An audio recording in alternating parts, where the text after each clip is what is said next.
All right, team. It is 6 o'clock and we have everybody. Welcome, Mick. Welcome, Mary. We have a full quorum here.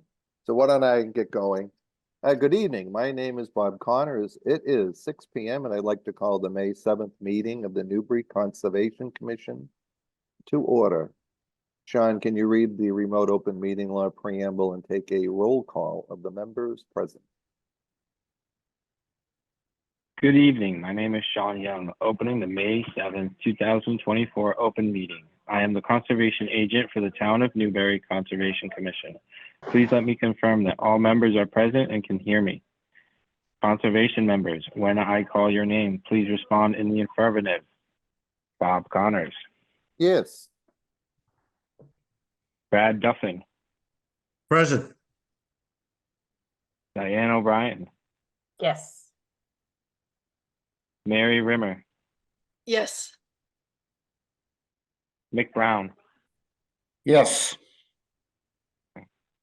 PJ Conti, Present. Woody Knight. Yes.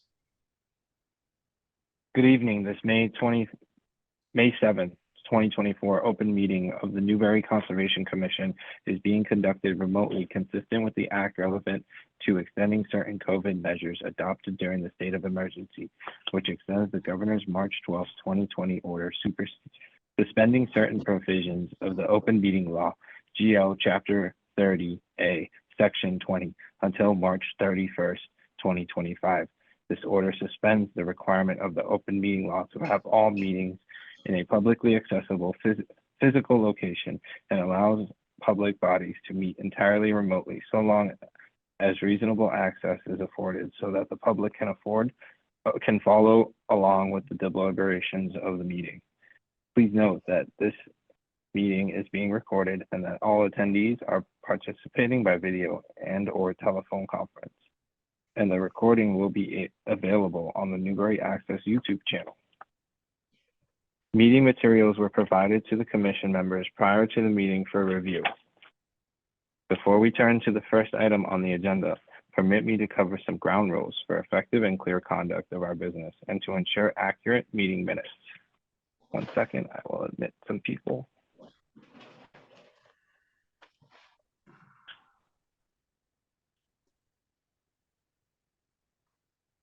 Okay. The chair will introduce each speaker on the agenda. Proponents will be given 10 minutes to present. More time may be allowed at the discretion of the chair after they conclude their remarks. We will go down the list of commission members, inviting each by name to provide comments, questions, and motions. Please hold until your name is called. Further, for all attendees except commission members and staff, please remember to mute your computer or phone when you are not speaking. Please remember to speak clearly and in a way that helps generate accurate meeting minutes. Please be aware that the video participants can see you and that you should take care not to share your computer unless you have been allowed to do so. Anything that broadcasts may be captured by recording. For any reason, please wait until the floor is yielded to you and state your name before speaking. If the Conservation Commission members wish to engage in discussion with other members, please do so through the chair, taking care to identify yourself when you wish to speak. There will be an opportunity for public comment and questions during the public hearing. After commission members have spoken, we will afford the public an opportunity to comment or ask questions as follows. The commission will see questions and comments at the appropriate time through the Zoom raise hand function. Video conference participants, to raise your hand, click on the yellow hand that appears. If you don't see a yellow hand, click on the participants button. A list of participants will open and display on the right. At the bottom of this participant area, you will see an option to click on a raised hand button. Please ensure your name is fully and correctly displayed on the participant list. You may rename yourself by using the More function next to your name. Telephone participants, raise your hand by pressing hit number 9 on your keypad. We will then allow questions and comments from members of the public who have raised their hands in order in which they appear listed on the screen based on when the function was selected. Each participant will be called upon to provide their name and address of affiliation and will be afforded 3 minutes to make comments. More time may be allowed at the discretion of the chair. The proponents or commission members will have the opportunity to reply as needed. Your hand will be lowered when you have been given the floor for your questions. We will then continue down the list of those in the raised hand column and again afford time for responses as needed. All participants are reminded that only matters which fall into the jurisdiction of the Conservation Commission may be discussed. The live chat feature has been disabled for this meeting. Everyone is expected to conduct themselves in the same manner they would at an in-person meeting. Disruptions that impede operations of this commission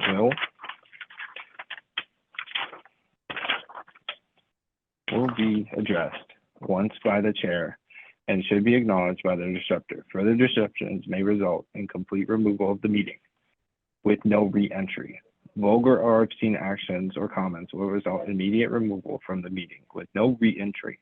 Finally, each vote taken in this meeting will be conducted by roll call vote. Now you can turn to the agenda. Okay, thank you, Sean. Good night, good evening, everyone. Upcoming meeting dates, May 21st and June 4th. Meeting minutes review, we have two. We have August 1st and April 16th. Team, August 1st, there was a glitch on the approved minutes on locating them, so we are revisiting those minutes because the content could be a little bit different. So why don't we take a minute to look at those? They had been previously approved. And there's always the YouTube video. Right. Mr. Chair, motion to approve? Do we have a second? Second. Okay. All those in favor, roll call vote. Mary. I'm sorry, I had a question about one of the items, the 34 Turnpike Road. There was an extension. Do we typically provide how long the extension was for in that motion? If it's the first extension, it's an automatic 3 by bylaw. Okay, it's different under the state rules, so that's why I'm asking. But Yeah, no, the local wetland bylaw, it's a automatic 3 on the first extension. right, it could be and different under the state rules is what I'm saying. Right, yep. Anyway, I think that my other comments are minor enough that we can approve. I did have some other comments, but Okay, well, Mary, why don't you go through them? It's this is the time, so. Do 18. you want us to clarify that? Yeah, yes, if it was for 3 years, then maybe just put in 3 years. And on 18 Fordham, rather than a motion to close the hearing, there wasn't a hearing on an enforcement order. It was just a discussion, so closed. I think the motion should have been to release the enforcement order, not to Yeah, close. I think, yeah, it was a motion to close the enforcement order, I think was the. Right, so that should just be corrected there. Okay, so with those two, as I recall, Mary, it was a 3-year on the other Okay. one for the extension. Thank you. John, if you could amend the minutes reflecting those comments. So roll call vote, all in favor with the minor amendments we just mentioned, say aye. Mary? Oh, aye, sorry. Yep, TJ? Aye. Woody? Aye. Brad? Aye. Mick? Aye. Diane? Yes. And Bob Connors votes yes. Okay. The next meeting minutes under review are the April 16th meeting minutes. Why don't we take a moment to review those? If there's any comments, corrections, or concerns. Mr. Chair, motion to approve? Okay, do we have a second? Second. Okay, roll call vote. All those in favor, say aye. Excuse me. We have a motion, a second for the April 16th. And roll call vote, all in favor, say aye. Mary? Yes. TJ? Aye. Woody? Aye. Brad? Aye. Mick? Diane, Yes. and Bob Connors votes yes. Okay, next order of business is DEP file number 0501364 20 Northern Boulevard. Yard work at 1620 Northern Boulevard. This I is think an you've skipped extension. over some of the The agenda. enforcement or? No, there is, Extension is first. yeah, there was a revised agenda, Okay, okay? It should be in the Dropbox. but thank So you. it's for extension permit for DEP file number 0501364 20 Northern Boulevard. And it's the original order of conditions was issued on 9/22/21. It's their first request for extension. And it's per bylaw, it's 3 years. So any questions on this one?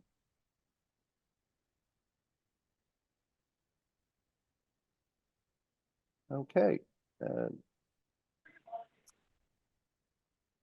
Is there a motion to issue an extension permit for 20 Northern Boulevard?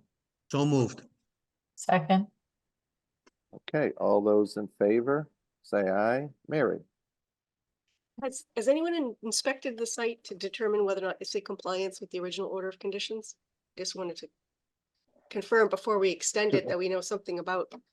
Yeah, Thank you. I don't think there's any work that's been done. It was for minor yard work. So, I have been to the site. It seems to follow the order of conditions. I will look into it a little more. And like Bob was saying, it's for landscaping. Bob, if you want to take over. When I went by, it doesn't look like really anything's been done, Mary. Okay, thank you. Okay. Okay, so we have a motion and a second, roll call vote, all in favor, Mary, Yes, TJ, Aye. Woody, Aye. Brad, Aye. Mick, Diane, Yes. and Bob Connors votes yes. Okay, next order of business is enforcement order DEP file number 0501243, Newbury Golf Center buffer zone mitigation. Sean, can you provide an overview on this matter? I will let people in.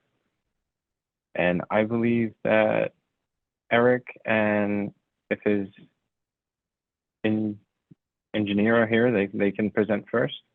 Okay. Hi, good evening. If you would, please state your name and address and address the commission. You're on Eric. mute. You're on mute if you're. Oh, he just left. Oh, so do you want to wait for him or move on to the next item or have me address Well, the you know, I situation? see. No, I'm still here. Okay, Eric, Oh, do you okay, have good. do you have your engineer making a presentation tonight?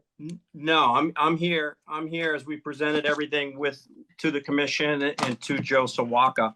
So the commission should have all the stuff and from us for the stormwater management and all the plans should have been forwarded and you have all that stuff. And I was really here to answer any questions that the commission had about everything that was presented from them. And then if we needed to bring the engineer in for that, but he's been in touch with Joe Sawaka. Okay. The matter before us tonight, Eric, is the enforcement order. Do you want to just give us a quick overview or Sure. where you're at on that? Sure. So we for the mitigation plan and the enforcement order, we replaced the trees in 2018. And they've been in there since. We've forwarded all the information and the plans. We've had it checked by a wetland scientist, my engineer, and the gentleman who put it in the horticulture. So right now, the health of that is great. We haven't had any issues in 6 years. So, going forward, I know Sean's been out here. I know I'm drawing a blank who was there before him. She's been out here multiple times checking on it, and we're looking to close out the order as soon as we can. Okay, well, like I say, the matter before the commission tonight is the outstanding enforcement order. So, all right, why don't I stop you there and open this up to questions from the members? Mary, questions for Eric on this enforcement order? Yes, so I'm just trying to get up to speed here. So there was an enforcement order. I don't know exactly when it was issued because I don't see it in the Dropbox. But it's older. It's pre 2018, I guess, because that's when the trees were put in. Yes. And so that would predate my time here. The order of conditions originally issued for the site, has that order expired? The original order of conditions allowing the work to be done? Do we know if that order is I still? believe we filed for extension on that. I think it expired. I believe we filed for an extension on that. I mean, it's so old. We've tried to, we haven't been in front of the commission because we're finalizing everything with planning. But I need to look into that if it has, but I believe Scott Cameron did an extension with that. Okay, so that would be my first question is, any work that's required under an enforcement order doesn't have to be associated with an order of conditions, but it's helpful for us to understand where we are in the process. If there is still a valid order of conditions that requires a certificate of compliance, because they're going to track side by side. You want a certificate of compliance as well, I'm assuming, ultimately, as well as release of your enforcement order. Right. And I know the planning board is still reviewing this and may have some thoughts about whether or not the site is in compliance with their conditions. But I know from speaking with Sean that there is also a concern about more recent violations involving golf balls in the resource area. And that the netting surrounding the wetland is not high enough to prevent golf balls from entering the resource area. So the resource area is being altered not only by the balls, but people going in to get the balls and potentially maintaining vegetation so that the balls are visible. So I was at the site last fall and it hadn't fully grown up yet. The trees were there and the trees clearly had been planted, but the understory had not come in, and it's not clear to me whether it's being cleared or not, but the wetland itself shouldn't be part of your operations. So I guess I'm interested in hearing about that, and we can review the plant list from your wetland scientist and compare that with what the original enforcement order required and make sure that we're good there. But I think there's another issue in terms of. Sure. I'll be more than happy to talk about that. Yeah, so we have roughly, it's over 10 feet, the fence going around, and obviously the fence is in great shape now with wind, and sometimes it does get, needs to be tightened up. We do have that buffer zone. If you do look at the plan, and I don't know if you have the plan up there, there is a 30 to 50 foot buffer zone, and do balls get over the net? Occasionally they do, but to get outside that buffer zone in the wetland is really, we don't go in there. So is there something polluting there? With the trees behind the fence, it's very hard for a golf ball to get there. And as I was speaking to Sean earlier today, we want every golf ball. Our golf balls are 50 cents a piece. So we do not want to lose a golf ball, just from a business standpoint. So you have that 10-foot fence. We have actually a buffer fence at the top of the hill. But the 10-foot fence around the wetlands itself blocks the majority of the golf balls, but there are a few that get over. They get into that buffer zone, and we left that. And that was something we discussed with Doug Packard, that buffer zone, to have that. And that was back in 2017-18 when we were under construction. Are you saying there are two fences? There's a top fence, yeah, just a small top fence that we put just to block golf balls. This is way up there. Yep. And this is just for more labor, that they don't go down the hill. And it's just a 3-foot fence to block golf balls. This is 50 feet beyond, in front of that 10-foot fence that's on there. And we just put that up there just to block golf balls. And so that's just some photos that you had taken of the area as well. I do. I can share them.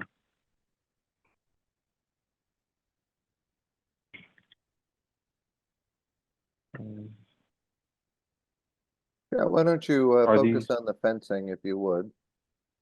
Are these visible? Can you see the pictures or is it showing you the Yeah, you folder? just need to enlarge them. We can see them, but you need to click on them, I think, maybe.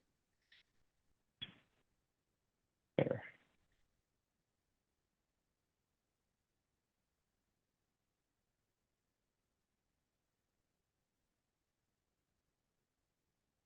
So Eric, just while we're waiting for those pictures, just a quick question. When balls go over your net, Mhm. do you just send somebody to walk behind it, pick up the balls? You're not doing it mechanically, it just, No, we're just walking. That's in the that picture's in the non-jurisdictional wetland. That one right there. We just go behind it. We don't do anything Yep. mechanically. We go in there with the hands. We have a special tool that picks them up. It's like a hook if they got to get them down there, but it's by hand. There's nothing in there in that buffer zone. We don't go in that wetlands. So this is non-jurisdictional. Sorry about showing that one. Wait, but what do you mean? Can you just circle the area that you're Yep. talking about that's non-jurisdictional? That just This inside that is little non. fence? Right That's there. that's So the, there, Just a little pocket wetland right there on the slope. Is that yeah, what you that's mean? all Stormwater. non-jurisdictional right there. yeah, Okay, stormwater management. which is part of us. okay. So there's that. Now, this is the second netting. Yes, the upper netting that he's. That's after that a Eric is storm. mentioning. That's all tight now. That was after a storm that blew it over. That's the small one.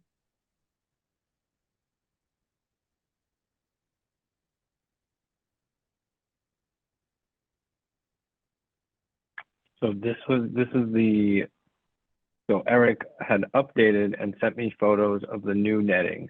This is existing old previous netting that I had informed him that was not sufficient, or the commission may have considered not sufficient. Just a So- question, Sean. In reviewing the file, the post and netting barrier detail shows the netting being 15 feet tall, 7/8 diamond pattern polyethylene netting, wooden post spaced as needed to support the netting, and 8-inch to 10-inch high baseboard. Yeah, there it is right there. Now, what is in the field? Is this what you have in the field? Because it doesn't So look. we have the netting, and then we have, a little over 10 feet. The netting's pinned to the ground. I don't know why the baseboard's on there. That's not an industry norm for range. No one has baseboards at the bottom No, of it. I'm just curious on the height difference where you propose 15 feet, Eric. and We you have 10. As you get up higher, I mean, we could certainly go higher. You bring into consideration wind and a lot of other things as factors down there. But we certainly can get it to 15 feet. That's not a problem. It's probably 12 feet right now. We could add 3 more feet, 11 feet to that if we needed to. Is this the But- upper or lower one? Lower. This is intended to be the lower one that was going to be 15 feet. Yeah. It mean, if you look the at it plans now- just reference range netting.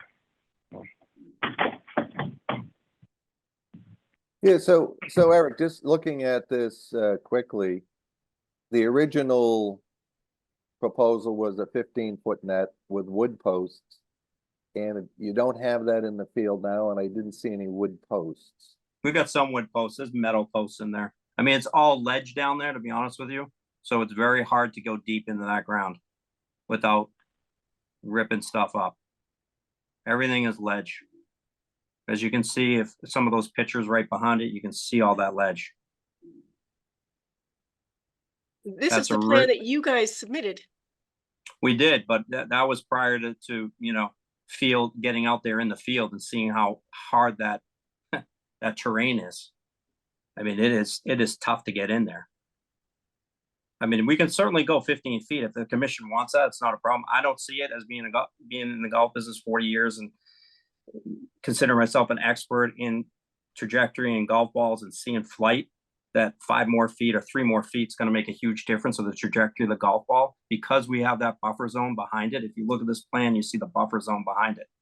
if that's what they want, if you want, we will do it, but I'd rather have it firm at 10, 12 feet and have it stay there versus starting to get higher and higher with that ledge in there and dealing with, wind. I mean, there's wind and different snow and obviously pulling it over. I've been at plenty of clubs where every winter they have 30, 40-foot nets in the range. You're having to adjust them because the higher you go, the worse it is with dealing with conditions. And with that ledge, I can't go that deep without getting in there with a hydraulic hammer.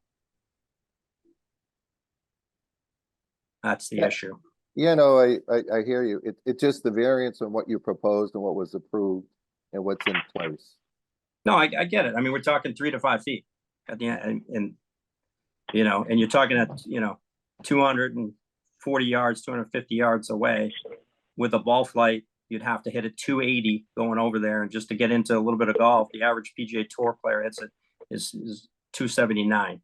So the average person hit our range, unfortunately, is not a PGA Tour player. It's hard for them to get it over that net. Now, I'm not saying that someone could, and they certainly do, but from an average ball flight and someone launching that ball, it's hard to get it in there. Unfortunately, we're kind of locked into what you proposed originally, and we're looking at now the enforcement order. Typically, if you're going to propose a change, you would come in for a minor amendment on something like that. I think the big issue, just looking at it, is not having the proper post supporting it. And I'll tell you what I would suggest, just being in the construction business. If you used a metal aluminum post or galvanized post, you could use a jackhammer with a drill bit and drill down 3 feet, slide the post in there, and it would end all your problems, and it wouldn't be a big deal. Would not be a big deal to do, and wouldn't be that invasive to do, but it would give you the post that would help you maintain the net, which may eliminate the problem of balls getting into the resource area. But Mary, any other comments? I'll circle back with everyone. We'll let everyone chat on this one. I think that we maybe need a little more time on this one and maybe a site visit, because the photos that I saw from Sean showed quite a number of balls in the wetland. Maybe they've been cleared, but possibly have been cleared by now. But I know that, the original approval and then the subsequent enforcement order were intending to protect this wetland. And we want to make sure that in the end it is actually protected. So that I'm not convinced that we've gotten there yet. So I think maybe we need to do a little bit more homework on our end and try to figure out what, if anything, is needed to get back into compliance. But having the net not an adequate size to keep the balls out seems like, that's a basic requirement. That was one of the main conditions of the order of conditions. So. So Eric, just all the questions and answers go through the chair. So if we have a question for you, we'll ask it, and just wait till we acknowledge it, if you would. Okay, Brad, any questions for Eric on this or for Sean? No questions, but the only comment is I'm in complete agreement with Mary on the conditions of this entire discussion.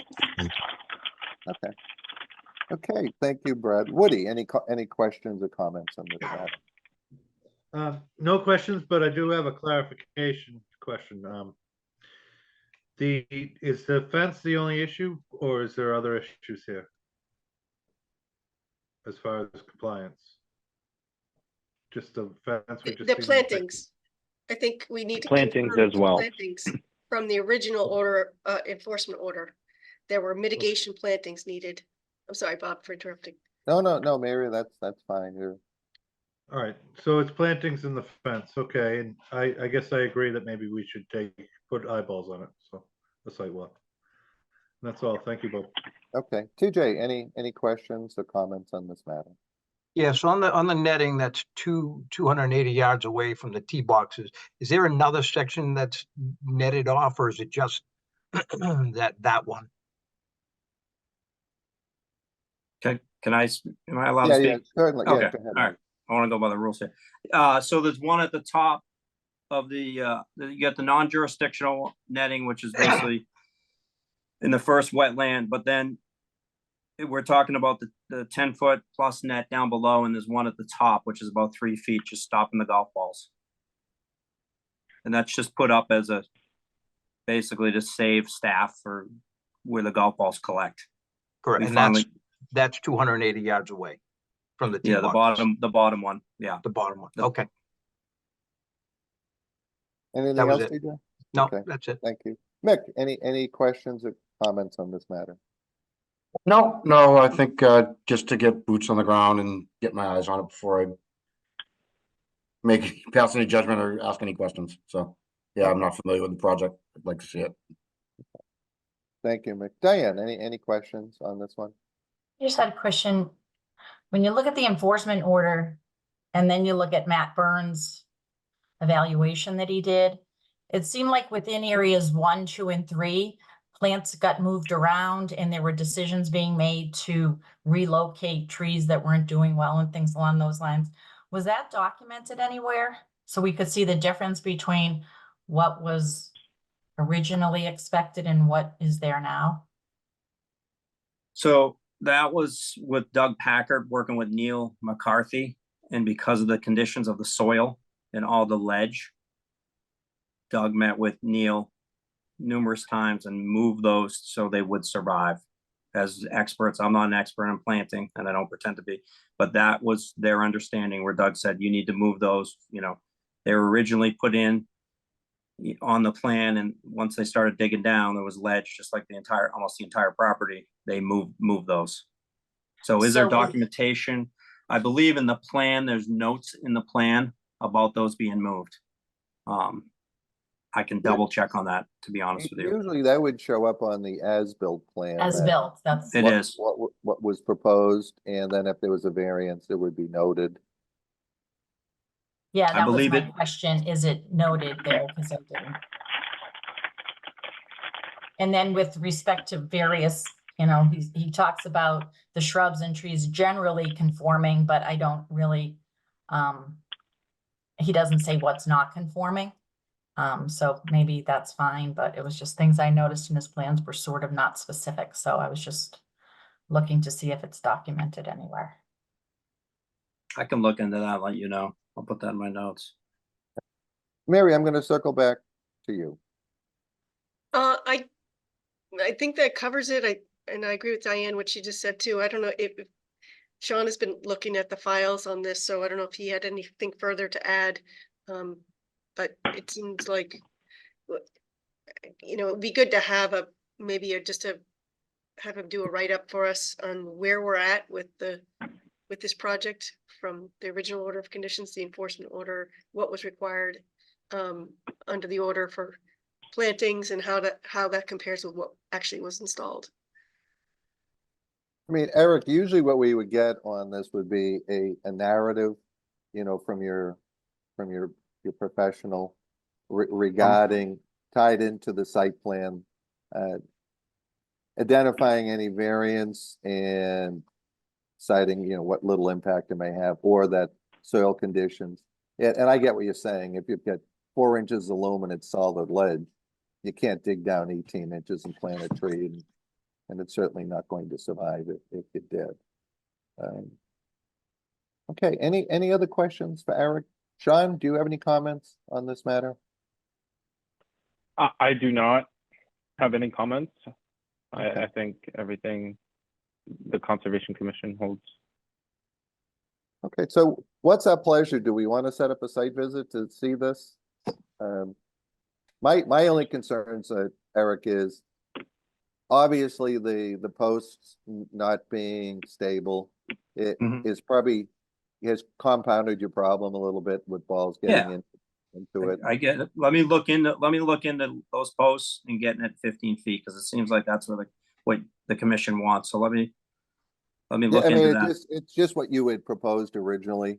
Under- So when we're looking at it, and again, we weren't part of the original, I don't think any of us were on the commission when you went through this originally, so I think Okay, be good to have an as-built plan with a narrative. okay. And Let me talk to Scott. He's written a couple letters to about it, but it's geared towards planning, but I think there's some stuff in there about conservation. So let me circle back with him as well, my engineer. okay, Brad, Yeah, Mr. Chair, I suggest that we continue this discussion pending a site visit and more information from the applicant. okay. All right, so what's a pleasure on a site visit? Eric, I'm assuming you're open. You've got a live driving range. I did drive up your facility today. It looks good. It looks Thank you. good. So for Um, safety, I would love to have it prior to 8 o'clock. So no one's out there with hard hats getting whacked by balls 8 a.m. because we open at 8 a.m. and people are whacking balls, if that's possible. Fine for me. All right, what day would I mean, we've been typically doing these the following Tuesday just as a starter date. Yep, this Tuesday, it's not so good for me. But I could do another morning. It could be Friday, it could be Monday. Monday or Wednesday I can do before 8. Okay.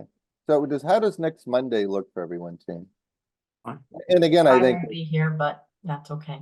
yeah, I think as long as 2 or 3 people, a couple of us get out there and we'll be able to ascertain where we're at on this. Mick, what are you thinking? You're on mute, Mick, if you, You're saying Monday, Say pre Monday- 8 AM? Monday, 7:30, something like Yeah, that? perfect. Yeah, Okay, I 7, don't, 6:30, I'm out there.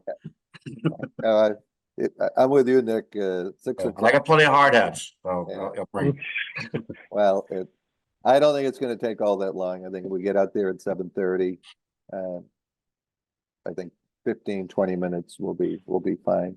I So think it would why be- don't, can I add something, Bob? yeah, certainly, man. Just about reviewing the file. So I don't know if Sean can make it at 7:30, but it would be good to have the file with us. I'll make it. Get out there.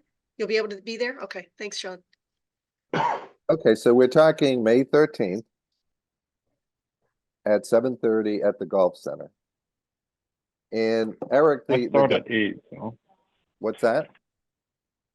What's Oh, that? I start work at 8, so Well, you're gonna get to 7:30 is leave. fine. I'll You're be in gonna the leave area. early. You're gonna leave a half hour early. Yep. That's all. So Eric, what it seems is that if you can work out a solution on your posts You got it. and get the as-built and have your engineer do a narrative that's more specifically addressed to your 2 issues, which are the open enforcement order and the order of condition. Okay, not a Okay, problem. and then I think we can address. Is there both- any other outstanding issues that I need to address besides the planting and the fence? Again, without having an as-built to look at, Right. it's hard to say it. When I was up there today, everything looked like the vegetation had taken. I mean, certainly you had such a wet summer last year that probably Okay. controlling weeds and vegetation is a bigger problem for you than not. Okay, I'll forward all those documents to Sean, and then Okay. obviously he can disperse them to you guys. Okay, yeah, I think the cover letter narrative from your engineer, basically identifying any variance from the original proposed plan and the as-built. Okay, Okay, and what that does is that just helps us laser focus on this and see if we can bring this to closure. okay, perfect. All right, Okay? we'll get that. I look forward to seeing everybody Monday morning, and if you need anything else from me, just let me know, but I'll get that stuff to you guys. And I'll see Okay. everybody Monday morning, 7:30. All right. Diane, is your hand raised? Yeah, just one quick. I looked at the as-built, Eric, and they did list out the plants that are existing in each area. So I think you're 95% there, maybe just a comparison to what was supposed to have been done. Yeah, and I actually sent some information today that Sean requested as well to match that, so you would see what nurseries we bought them from. Okay. So all the quantities and all that. He submitted receipts. Why don't we do this? Why don't we put this on the May 21st agenda? That gives you a couple of weeks, Eric, to get that docs into us. We'll get the site Okay. inspection out of the way. Okay. Okay. All right, well, All right, this is an enforcement order. We don't have to make a motion to continue this. We'll just put it on the agenda for May 21st, Sean, if you can make note of that. Okay, Eric, we'll see you Monday morning, 7:30. All right, great. Thank you. Appreciate Okay. your time. Thank Take you. care. Okay, Okay. bye-bye. Next order of business, enforcement order, 105 Northern Boulevard, Williams, unpermitted yard work. Sean, can you give us a quick overview on this? And I think, I think the applicant's engineer was on the site. Scott Henderson. There they are. Good evening. For the record, Scott Henderson.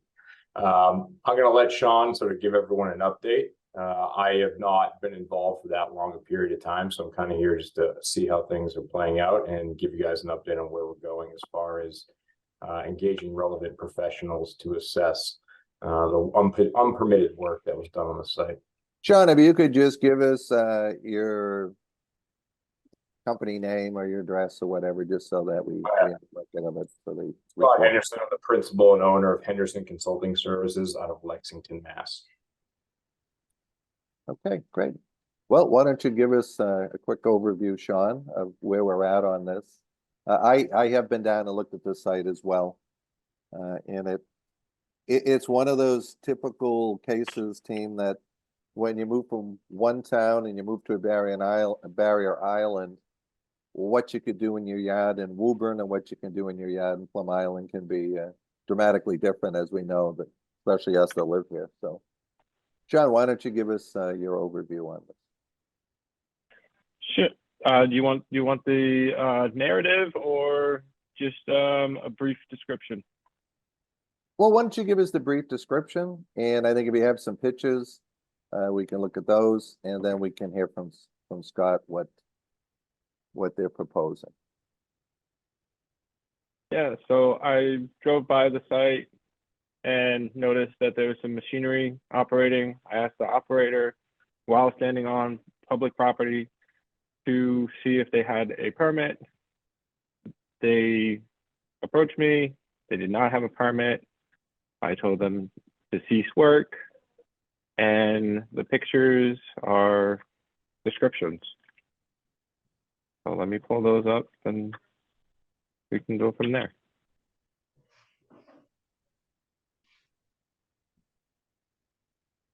So I've driven by this site a couple of times, team.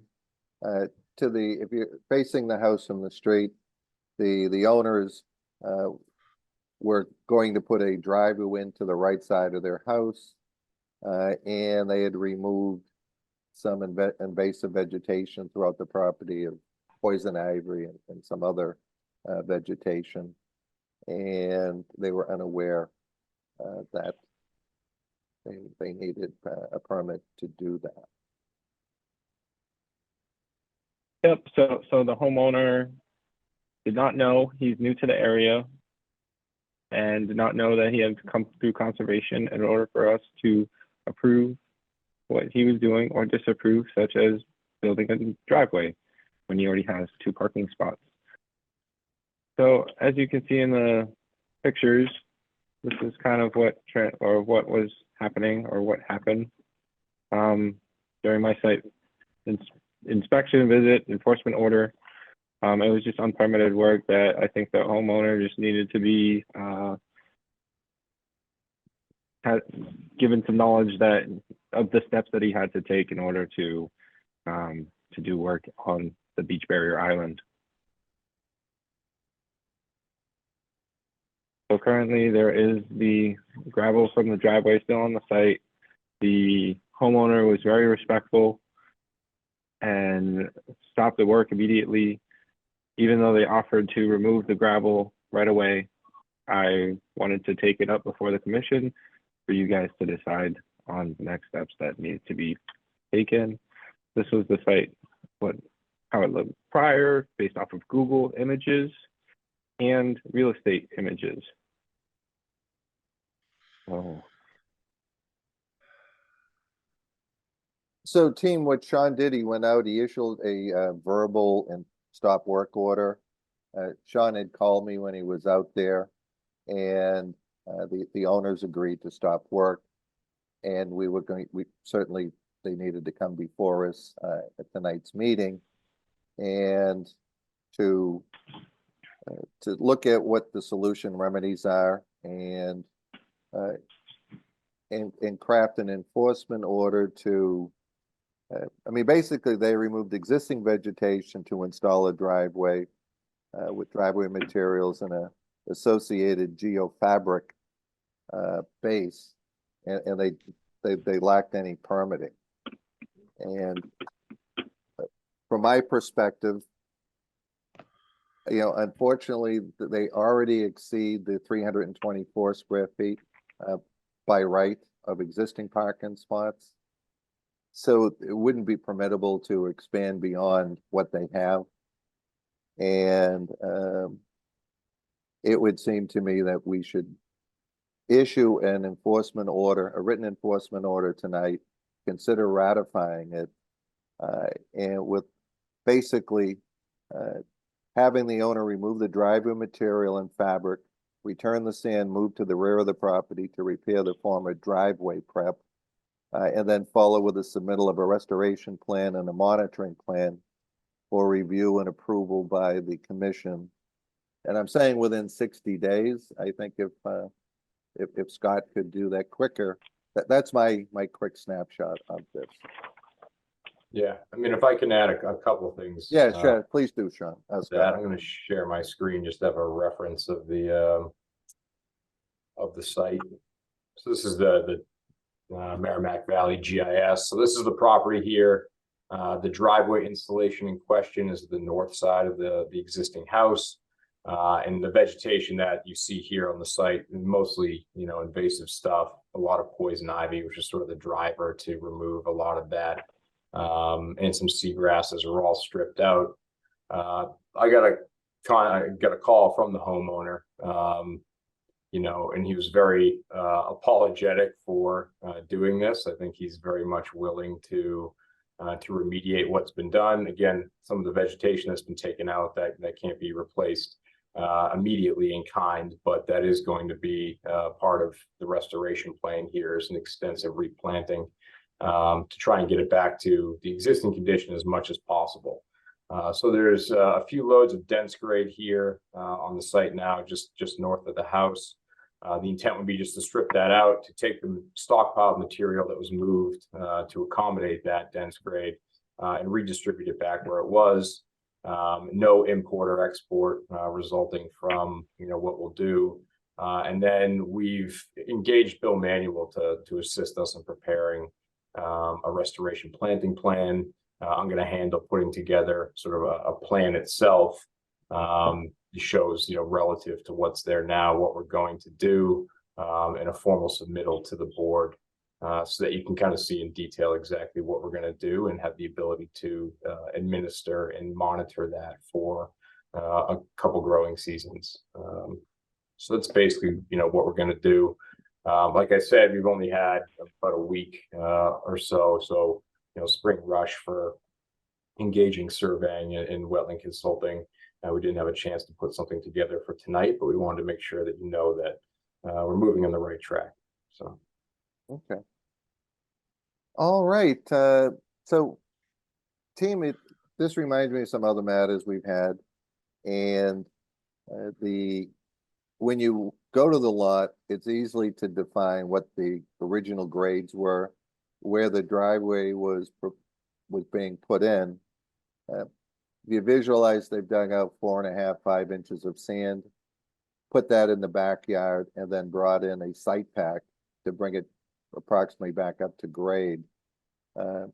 That's the big issue as far as what's been done on site.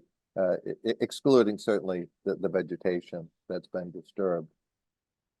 Again, it seems to me that having the owner remove the driveway material and fabric and get the sand back where it was, returns it back to its original grade.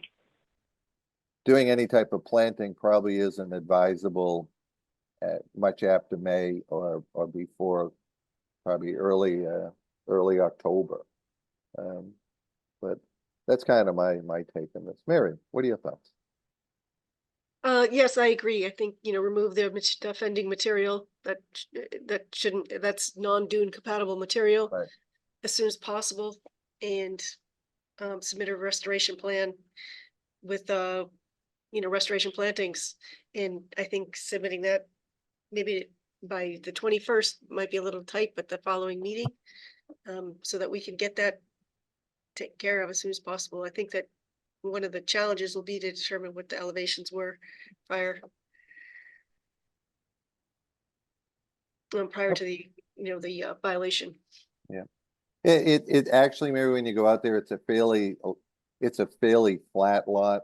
The grades follow the side road that goes down in the backyard. Oh, good. Okay. Yeah, so you can, when I was out there looking at it, the owners let me on the property, and you can actually see where the grades were because they didn't dig tight to the house or tight to the fence. Okay. So, and all the material, nothing was hauled off site. It's just been stockpiled. So it'd be Right. And I think where this is, we can handle this as an enforcement action and not necessarily require a full notice of intent, although we could, but if we don't feel like we're getting the kind of response that's needed. But I think doing this under an enforcement order makes sense. Yeah, no, I agree. Okay, Mary, I'll circle back with everybody before we go on. Woody, what are your thoughts on this? I agree with what's been said, and get it back to what it was before. That's all I have to say. Thank you. Thank you, Woody. Brad, what are your thoughts on this one? I think we're on the right path, Mr. Chair. Thank you. Okay, TJ, how about yourself? Nothing further. Okay, Mick, how about you?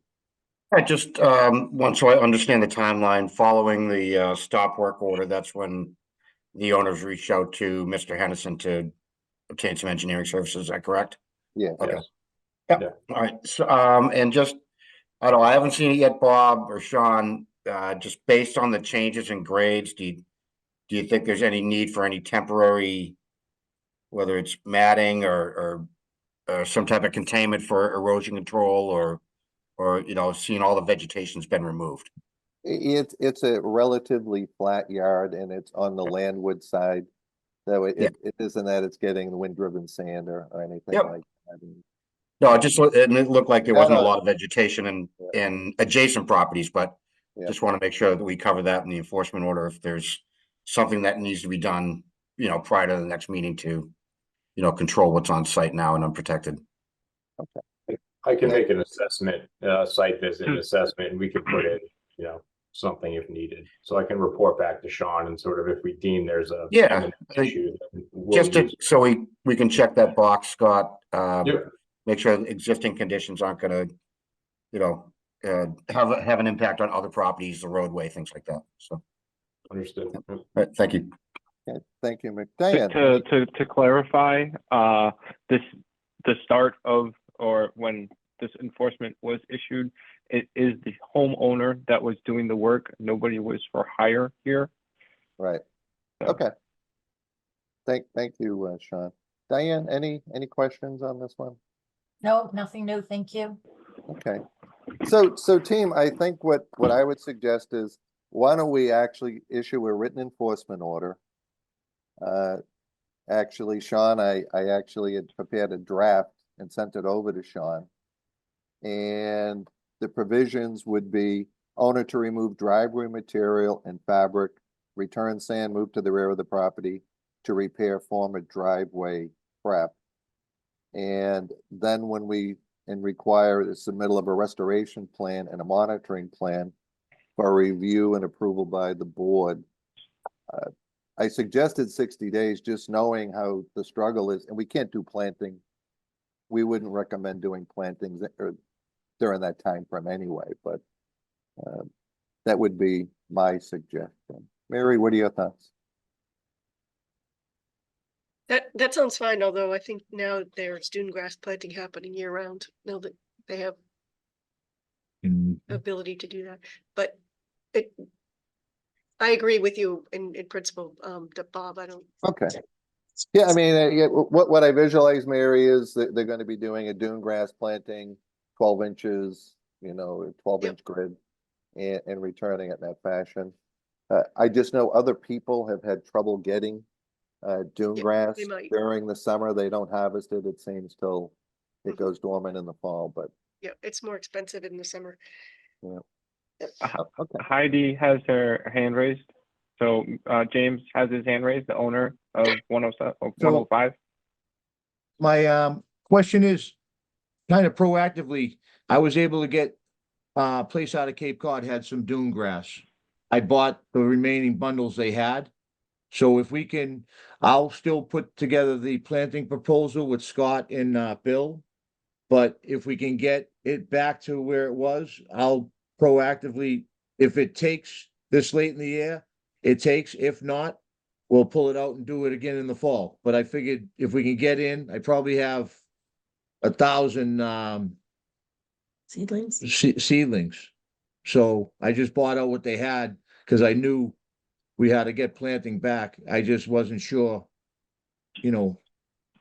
So I didn't know if we can That's get the great. ground back, and I'll do what I can do for now and we'll come back with the planting schedule for you.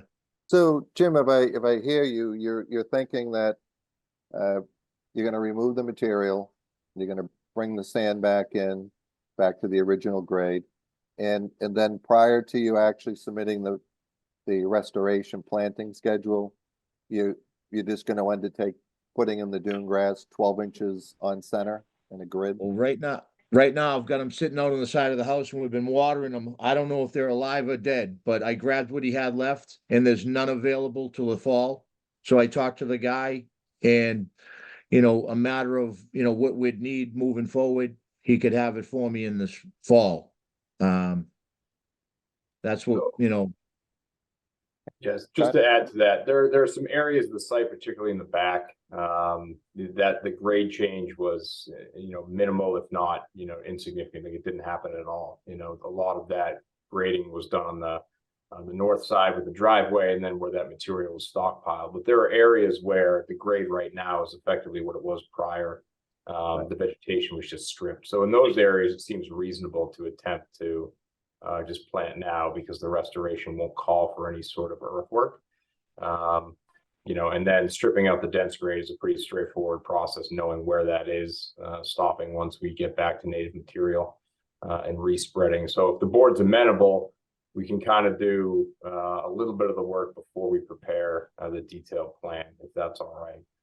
And then if there's amendments to the plan down the road, just because if homeowners already purchased this material, there's no sense in wasting it. Yep. So. Yeah, the good thing, all the site pack is sitting on a geofabric, so that the separation from sand, you're gonna be able to get 100% removal of that, so.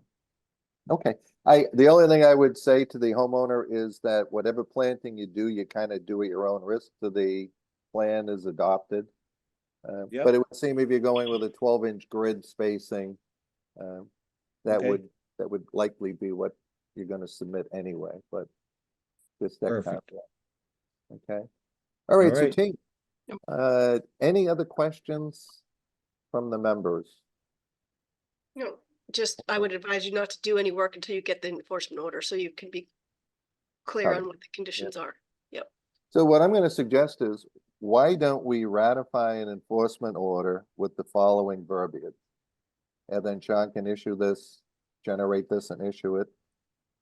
And it is to, under paragraph C, owner to remove driveway material and fabric, return sand, move to the rear of the property, and to repair former driveway prep. And submittal of a restoration plan and a monitoring plan for review and approval by the commission within 60 days. If you get it in earlier, that's fine. We'll consider amending the enforcement order at that time to adopt the restoration plan. If everyone's in agreement on that, I would accept a motion, So moved. to ratify. Second. Okay. Okay, roll call vote to ratify the enforcement order as mentioned. Mary, Yes, Woody, Yes, Brad, Aye. TJ, Aye. Mick, Aye. Diane, Yes. and Bob Connors votes yes. So, you know, to the homeowners, you can, once you get the enforcement order, you can proceed. Whatever planting you do, it's kind of at your own risk till that plan is adopted and included. But I think you're on the right track. Thank you. Thank you so much, Thank you, everybody. everybody. Thank you. Okay, next matter before the commission is, it's a request for determination. It's our file number 444. 6 Northern Boulevard, remove sand from building. Sean, can you provide an overview on this recommendation? Yeah, so Frankie's here and he can present. Do you need me to share a screen or will you be sharing a screen? I can share if that's okay. You guys hear me? Okay, Yeah, Frankie, why don't you just give us your full name and your address? Sure. Full name is, sorry, I'm just connecting here. Full name is Frankie Gwynn, Francis Gwynn. Address is 6 Northern Boulevard in Newbury. Nice to meet everybody. Nice to All meet you. right. I will go and share PowerPoint. Oh my gosh, I'm getting the security. I should have done this earlier. I just had to reinstall Zoom. All right, Sean, do you want it, just so I don't hold everyone up, do you want to Sure. share what I sent over to you? We'll miss out on the little animations, but I'll keep it pretty quick. I'll just say skip, because a lot of this I just have in as photographs that we can look at and go back if needed, but I can kind of go quick recap and overview. Yeah, why don't you give us your overview and then with some supporting pictures, and then we'll Yeah. see what questions we have from the members. Oh, what a bummer that I had to reinstall Zoom and now redo permissions. Bummer. So overview is we're hoping to get permission from the board to review or to remove some of the sand that has built up over the last 2 to 3 storm seasons across the Atlantic side of the house. We've got a condo unit. It's 3 condos. I'm one of the owners. Historically here, you can see that the sands are well sort of under control. We kind of do it manually. We remove structures every spring. We remove sand from the structures every spring just with wheelbarrow, kind of bucket brigade, and have the wheelbarrows trucked out over the planks of wood to sort of reinforce the dunes. Over the last couple of winters, we've had some really strong storms that have blown this sand, as you can see, right back up against the houses. It is now at a point where stuff is buried under multiple feet of sand. We're pushing up against the fences. That fence in the corner, if you advance just one more, Sean, is actually breaking a little bit to the point where it's falling onto the path that connects the road to the beach between the units. So this is where we're at now. Very deep sand. It is beyond what we're able to do with just wheelbarrow and planks and the old bucket brigade method, just due to the immense amount of sand, and just getting up over the dunes with some of the sand is very tedious and difficult to do with the plank and wheelbarrow method. We can go to the next one there. So yeah, the walkways you can see here, it's difficult for elderly or disabled to access the building. The unit 3 owner does also have a special needs child that makes it difficult for him to get into the building as well. The structural damage, I just kind of circled the fence here where there's pressure, it's pushing through, it's coming down onto that path, and then it's holding moisture obviously against the wooden siding against the house there as well. So we can go to the next slide. So what we want to do corrective action wise is use a walk behind track loader, just bring it up there, and over the course of 2 to 3 days, be able to scoop it out, drive it back, and dump it from the red areas to the green areas here. So taking it out to the edge of the property, which you can see is kind of lower than the rest of the dune area there, and kind of build that dune back up.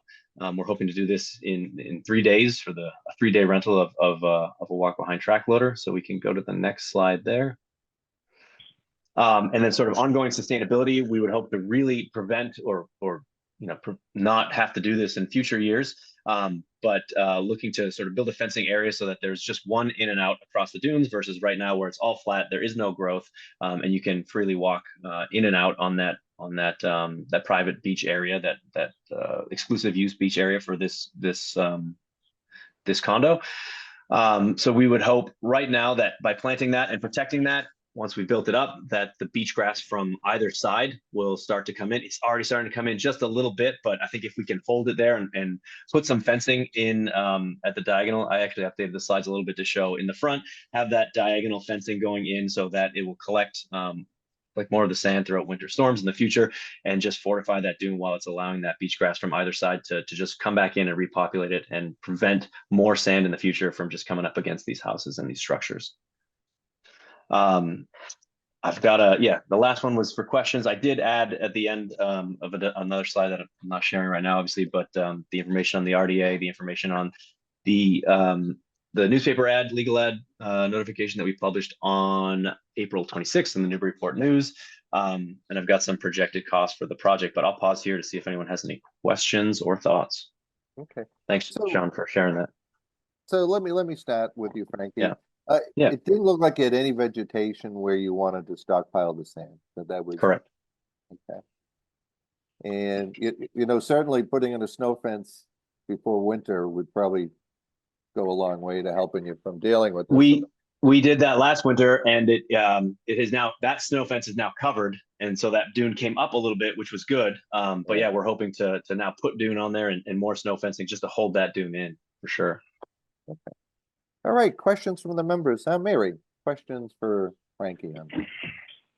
Yeah, I'm just concerned that this is a notice of intent and not an RDA. You're changing the dune form and volume. You're directly impacting the resource that we're supposed to be protecting here. So I don't think it qualifies as an RDA, and also that you're in priority habitat. So you wouldn't be able to do the work without natural heritage approval, and you're outside of the time of year window for allowing this kind of work to happen. So you would likely need to have some sort of a plover monitor in place. And what was my other point?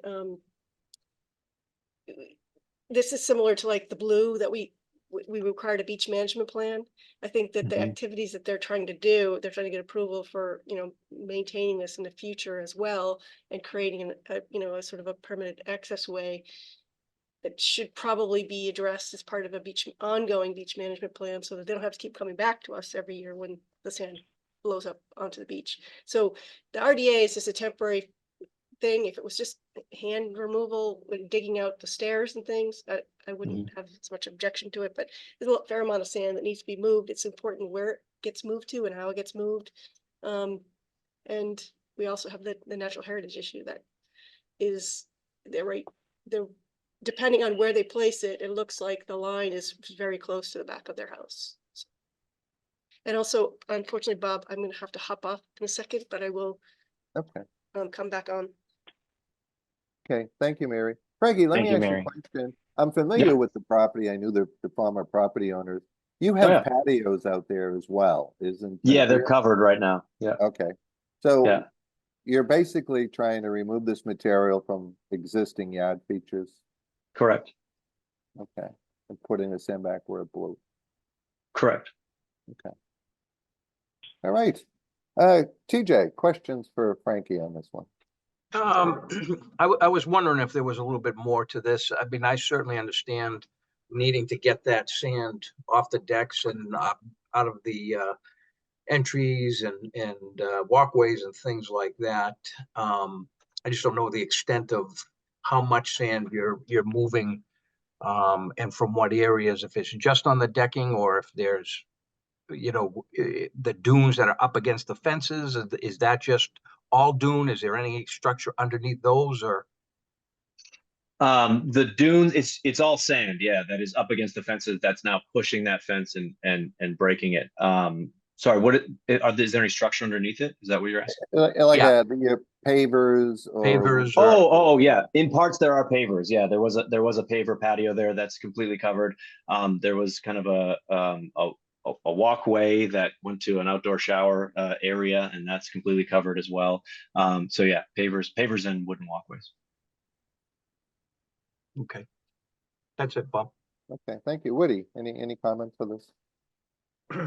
I have no comments. I just have a quick question. The walk behind, track, loader. Yep. I have experience with equipment, but that's, I guess my question maybe for Bob, is that sufficient for the beach? Will that It- do well on the beach? Well, you know, it's on tracks, Woody, and it's in their yard. It's probably the minimal amount of equipment you could use to do this, and Frankie's gonna spend a lot more time than if he had a little Bobcat doing it, but it's For probably sure. Yeah. Minimal was best- kind of what we were hoping for, as you're saying. Yeah. least invasive way of doing it. I mean, so Frankie, I think the big thing here is, we run into this all the time. You have nesting season now that's between April 1st to pretty much the middle or end of August. Mhm. And typically you can't do any type of work. Now, Yeah. uh, I have one thing to add to that. yeah. So, okay, let me Um, just continue. Let me do this. Let me just continue on with questions, Frankie. and Okay, then sure. The members Yep. can collaborate and see Absolutely. what options we may have. Brad, what are your thoughts on that? Mr. Chair, I think that you hit the nail on the head when you talked about minimally invasive. I agree that the natural heritage issue needs to be highlighted. I can see that this work should be completed sometime after the nesting migration of the plovers, sometime around or after the middle of August. So I think I commend the homeowner for trying to maintain their property and restore and maintain the dunes. Okay, thank you, Brad. Mick, what are your thoughts on this one?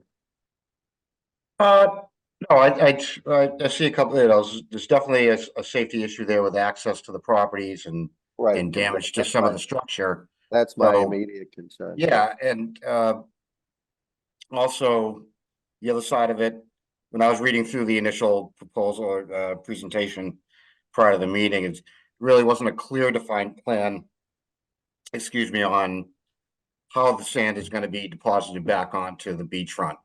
And I think that's Mary mentioned that beach management plan. So like looking at existing grades and what's it, the volume of sand that you're going to be moving out, what grade are you going to bring it to? We can capture all that in a beach management plan. But I think too, we need to maybe consider what work that could be done, say in the meantime, prior to the August date, to make this property a little bit more accessible, a little safer. Especially if you've got, someone who's got special access needs. And maybe that's just doing what you can do by hand. But just something we you may want to consider, Frank, as part of like the ongoing proposal. Maybe you do it in stages as to what we plan to do by hand right now and major restoration at at the end of the summer. Yeah. Yeah, you One know thing- what I was thinking, Mick, was that certainly they should have the ability to remove the sand against the fence because it's impact structure, and to clear the walkway for access, and to uncover their actual existing patio. Much beyond that, you're gonna have to do, Frankie, after the fact. I got you. There is no bird fencing this year within sort of 100 feet of the property. I don't know if that makes any difference. At times, the last 2 seasons, there has been plover fencing in front of the property, but we're completely clear this year. Well, you know what? If you look out your window, they have it there. Oh, it is there. Oh, yeah. Oh, yeah, okay. yeah. I hadn't been up this weekend. Yeah. So what happens I'm is sorry. Natural Heritage has a map that shows critical habitat, and part of your yard certainly is within that. Okay. What you Apologies. can't do is, I think, let me stop there. Diane, what are your thoughts? I don't want to. No, it's been said. I just know I'm familiar with where that is, and it's near the public beach area, and the thought of having anything that looks like heavy equipment in the area, it will send red flags everywhere, so. With the nesting and all that at this point in time, especially. Sean, let me ask you a question. Can you pull up the natural heritage map on that, for that lot? I can try. What I'm trying to figure out, Frankie, do you have 30 feet in front of your house on the beach side that's not in the critical habitat? Gotcha. If you're gonna do anything within the critical habitat, we have to go to natural heritage, so. Right. And they're basically gonna say you can't do any work between April 1st and course. August 31st. Just to give you some sort of a temporary solution to. Mm-hmm. Is that the second way out of the building? For each condo? Is that the second exit? It's the Back. primary exit for one of the units. It's the second exit for another unit.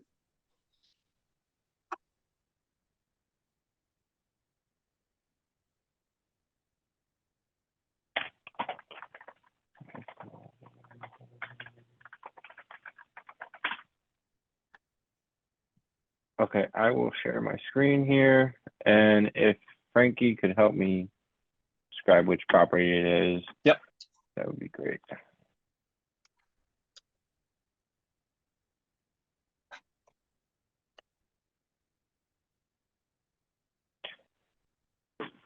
So I think it's this one here where my mouse is. One right below that where your mouse is. That's our neighbor. Yep, that guy right This there. one? Oh, Yep. yep, there it is. Sorry, that was 8. Yep, this is 6. No problem. Okay, so the yellow line defines the critical habitat. Gotcha. Sean, I'm asking you actually. Yep. Yes. So if I turn that map on, I Okay. mean that layer on and off, that is the priority habitat of rare species. Okay, and you're number 6. Okay. So, team, what I would entertain would be issuing an RDA so he could remove some sand. The walk behind machine, I don't have a problem with that. That's more of a motorized wheelbarrow than anything else. But I think you would need to coordinate this with the agent so that we can't do any work to dispose of any sand in the critical habitat. Got it. And I think, Mick, that kind of satisfies your concerns as well as far as structures that be impeded by wind-driven sand. And Mary brought up a great point, that it's, you need that secondary exit, so, and if this is the primary for that property. Yeah, very good point. All right, so why don't we float that idea of considering issue a negative determination with the conditions that what was that walk behind machine you were going to use, Frankie? Walk line, a dingo. I think it was a Toro Dingo. Yeah. Identifying the Toro Dingo could be used, but no work and no sand can enter the critical habitat area. Because that just adds a whole level of jurisdiction. I don't know where you're going to put all your sand, Frankie. Yeah. But you might be able to get it out of the way so it's I'd not. really get it out. Yeah. Okay. And how will that area be marked so they know where that is? I think you could scale it off. Sean, you could probably scale it off. Usually these have, what's it, scale is 16 feet to the foot, to the inch.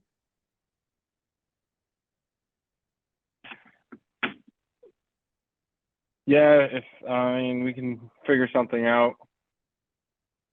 I want to serve natural heritage. No, listen, Overs. we don't want to go there. Frankie, you don't want to go there. It won't be worth the Right. juice won't be worth the squeeze. Fair enough. What are the other borders there at the back of the house? The blue, the green line? Does anyone know? Actually, can you scale up on that, Sean? Zoom Yeah, in because on there's that a other, bit? there's something else going on there and I'm not familiar, honestly. So Well, you that got- you is got the the property. wetlands. Yeah, you got property. Obviously, the magenta color is the property, proposed property line. Yeah, I got that Mhm. one. Okay, there's the, So that is the wetlands.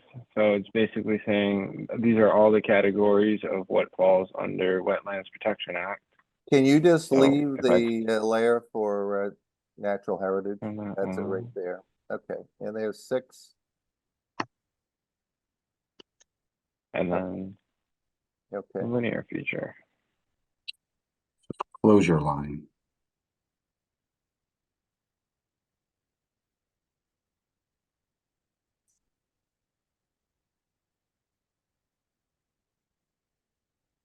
We don't have these here.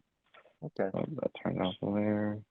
So it's 16 feet So- to the inch. It looks like what the scale is under Mass Mapper.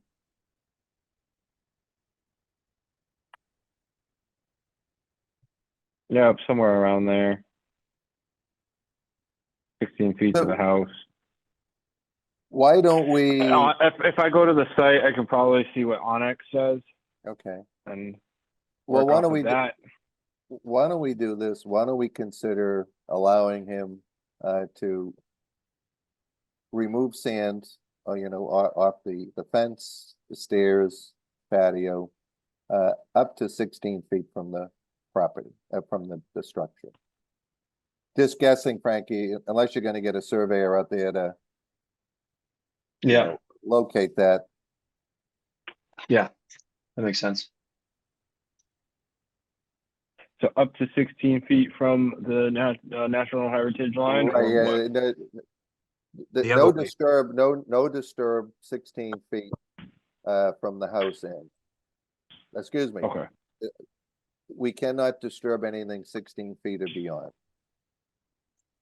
You know, Up if to 16 Frankie, feet from the house. no work, no materials can be moved or altered in the critical habitat.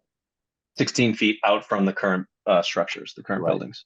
Yeah, Gotcha. just it could certainly be more than that, Frankie, but I mean, your house does sit back quite a bit. Understood. All right. So I'll entertain a motion for a negative determination with the following conditions. That the applicant can remove the sand from his structure against the fence. That no work will be done within the critical habitat, and it's limited to 16 feet off the structure. So moved. Do we Second, have a second? Okay, all those in favor? Aye. Okay, TJ, roll Aye. call. Woody, Aye. Brad, Aye. Mick, Aye. Diane, Yeah. and Bob Connors votes yes. Okay, Frankie, good luck. You'll hate Okay. that- You'll be tired of that dingo pretty I'm quick. sure. I'm sure. Just for my own reference of following up, is there anything I need to file going forward? What are next steps? I can follow up with Sean on that. not to take Yeah, your you know time. what to do. Yeah, Talk to so Sean. that would be in, Yeah, talk to Sean. Bob. He'll write it up and Cool. wait till you get that. And it's just critical that you don't go beyond the scope because Yep. the minute you get into natural heritage, we can't help you. I understand. Yeah. Okay, Thanks, guys. all right. Thank you. Appreciate Okay, it. next matter, a request for determination of applicability. Our file number 443, 23 Columbia Way, removal of dead trees and landscaping. John, you want to give us an overview on this?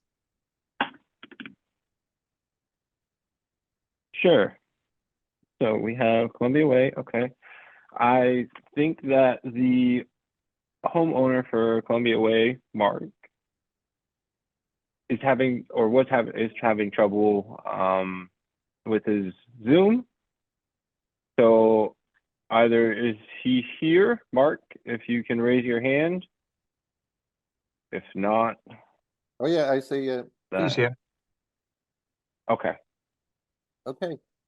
Mark, good evening. Right. Why don't you're on mute. Why don't you give us your name, your address, and what you're looking to do? You certainly have dead trees in your yard. I live on Annapolis Way. I drove down your street today and I was frightened to park in front of your house with all the dead branches hanging in. You're on mute, Mark, if Mm. You guys see him? yep. Okay, how's that? There you Oh, go. there we go. Welcome. So Mark, if you can give us your name, address, and what you're looking to do. Okay, my name is Mark Woods. I'm actually the father and co-owner of the 23 Columbia Way. My son's name is Scott Woods. Again, 23 Columbia Way. The situation here is, again, we have 2 dead trees. Well, let me go back. Need to pull up. Do you want me to pull up the pictures or? Well, why don't you Sure. do this? Let him. Why don't you finish let us know what you want to do, and then we'll pull up the trees, Mark, and we'll address these one at a time. Okay, we just purchased the home and closed on it less than a month ago. It was a home that sat vacant since November of 2020. So it's in need of repair in and out of the property. But in particular, there are 2 dead trees right in front of where you park on the street. So they are quite dangerous. They're dropping branches and they're in the power lines, et cetera, et cetera. So there's a concern there, safety wise as well. Along with that, there are cement cinder blocks that have been used in the past to prevent erosion. So we'd like to use those again with the proper amount of sand and whatnot. Essentially around that area where the trees are.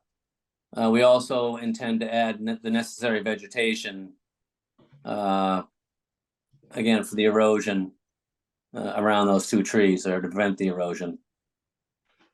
Let's see. Yeah, that's pretty much it. I mean, it's right now it's a safety issue, and down the road it's going to be erosion. So. Okay. Why don't I stop you there, Mark, and see if we have any questions? Sean, if you can pull up the pictures. Was there a little plan showing anything on this, or was it just the pictures, Sean? Just the pictures. Just pictures and a narrative that I think you just read. Yes. Yeah. I stopped by the property today, guys. These trees are dead, and they're between the house and the street, as you can see. And certainly, there's a safety issue here. So scroll back down to the bottom there. So Mark, you're looking to remove cut the 2 trees.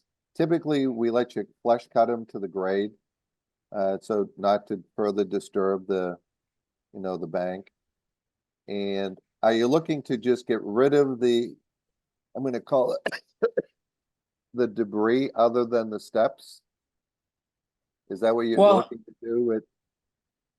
I'd like to use those cinder blocks again, because I think they'd be useful in preventing erosion. If we could add additional sand, maybe. Whatever's recommended, I guess. Typically we would, under an RDA, what we can do is we can certainly entertain letting you remove that debris from the property, snow fencing or Oh yeah, that's already been removed. Okay. Okay. And to flush cut the trees, because it's a safety issue. If you're going to get into landscaping, planting and all that stuff, it just gets it to another level that an RDA may not be the appropriate vehicle to proceed on. I see. So what I would suggest, and we'll circle questions to the members, is I'm comfortable proceeding under a negative finding of an RDA to take down the trees. But again, what you would do would be cutting the trunk flush to the, as flush to the surface as possible without digging out the stump. Okay, Okay, and any removal of debris, I mean, if you wanted to, oh, I see that block wall was almost like a little retaining wall there. yes. Okay.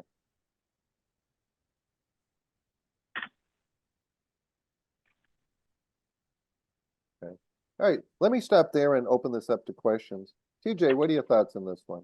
What are your thoughts on the tree? And then how far are you comfortable going on an RDA with the other items that have been mentioned? Certainly with the tree and cleaning of the debris, needs to be done. It does look to me like that's just, those are retaining walls already there that, Existing. yeah, are existing. There's some of different material. You can see the, to the left, more like block or not just, I don't know what they are, but, Almost it looks like it looks like a river kind? retaining wall already. Yeah, no, you're right. Yeah, I think those granite blocks sit in front of cinder blocks for the most part, just to give it a cleaner look. Mm-hmm. So let me rephrase this. What you're looking to do is to repair an existing wall, a block wall, and remove 2 dead trees. Pretty much. Okay. All right, TJ, any further? I'm going to loop back with everyone. Nope, for that's that. it. Okay. Woody, what are your thoughts on this one? I agree, the trees need to go, and how the best method to do that has already been said. And then as far as the block walls, if he wishes to keep them there, just to clean them up a bit. I Sure. think that's fine. Okay. All right, thank you, Woody. Brad, what are your thoughts on this one? I agree that the tree should come down and you're maintaining existing structures, which clearly needs to be repaired. Okay. Mick, what's your feeling on this one? I agree with those statements. Again, flush cutting. I think when we move beyond, like, Mr. Woods, if you're gonna be doing any planting, that really, I don't think, Bob, we can cover that under an RDA, right? No, We well, need to get into a planting plan and all that other stuff, so. well, I think what's interesting though, Mick, if he does, I think we should address the 2 issues on the RDA. On the planting, if he's using native plants, I'm not even sure it requires approval from us. There's a list of approved plants Mhm. that can be added, but I think that would maybe be step 2 for the applicant. Right. Otherwise, we're not going to be able to take, we'd have to continue this tonight to really get into the planting and need some more information. Yeah, like I said, under the RDA, I think we can cover the removal of the trees and the restoration of the wall. Okay. Yeah. Thank Perfect. you. Diane, what do you think? What's your thoughts? I was just making notes to myself saying, don't remove the cinder blocks because if they're part of, don't remove them as debris because then we don't have an existing yard wall. features, Right. Existing yard features are grandfathered. Yes, so, if they just need to be put back where they strayed from, don't start changing materials or things along those lines or digging, larger tiers or anything. If you're just repairing what's already there, then I'm fine with it. Okay. So team, why don't we do this? I'll entertain a motion for a negative determination for 23 Columbia Way for removal of the dead trees and repairs of the existing retaining wall. So So moved. moved. Second, Okay, roll call vote. All those in favor? TJ, aye. Woody, Aye. Brad, Aye. Mick, All right. Diane? Yep. Bob Connors votes yes. So Mark, what I would suggest is get this done, talk to Sean, and Sean, do some research for me. My memory tells me that we have a list of pre-approved planting that if you use, that I'm not sure whether require any further if you're just planting without changing the grade. Maybe you can We do. research So since he's in here for an RDA, that could extend to that. we're in here for him to ask questions and what kind of work he can do. And the Newbury Town website does include a planting list and a do not plant list information. So yes, that information is provided on our website. Okay.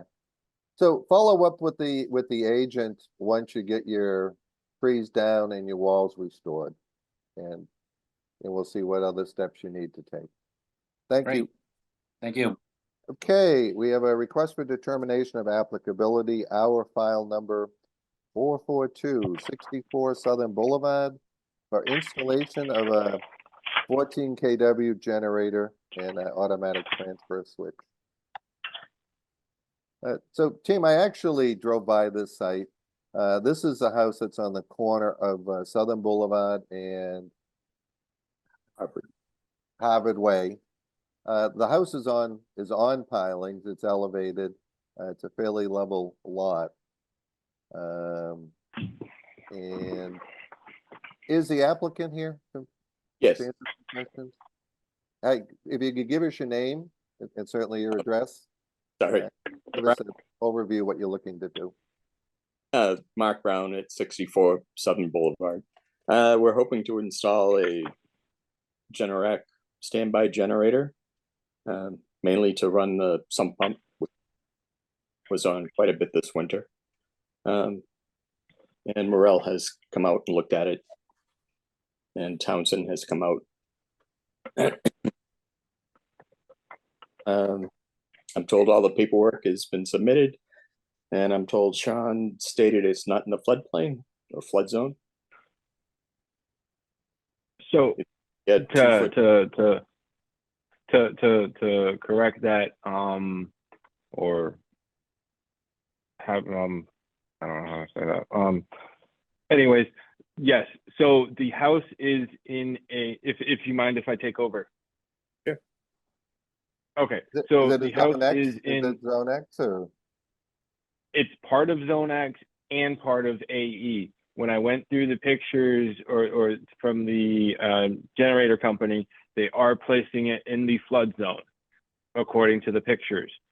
As best practices, maybe move it out of the flood zone in Zone X. That way you're not in that flood zone area. And that's one of the solutions. Otherwise, you know, you can go high or higher if you wanted to place it right there. So what typically happens when we put a generator on Plum Island, and I live on the island as well, so we know the challenges we're faced with out here. Typically, if your generator is going to be subject to flooding, the typical approach is to keep the base elevation of the platform 2 feet above base flood elevation. If That's you're not in a floodplain, as long as you're not in a floodplain, you're above base flood elevation. So right. So I think with Sean, do we have a plan that shows the proposed location?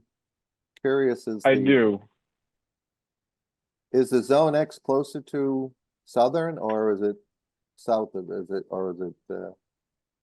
westerly of Southern? Just curious. So I will share this here. If you need something else, please let me know. This is what I have on the site. There. So can you see my mouse? Yes. Yep. Yep. Okay. So we have Zone 8. So this is the site location of So that's the of the house. backyard. That's the backyard. Backyard. I'm not sure. I know that the left side of the house, if this is the road this way up towards the top, sorry, I don't have a compass on there, but the proposed location is here on the left, which is where the circle is. Yes, sorry, yeah, that's a better explanation. Which is the circle. The propane tanks out here are right here, located here. The generator is currently proposed in this area here, which puts it in the red circle. A common best practice would maybe put it outside of flood zone into zone X, which would involve 0 feet at 2 feet. Okay. All right, so what this seems to me is that if we consider a negative determination, we can condition it in such a way that the location of the generator, if it's within a floodplain, needs to have a base elevation of 2 feet above the floodplain elevation.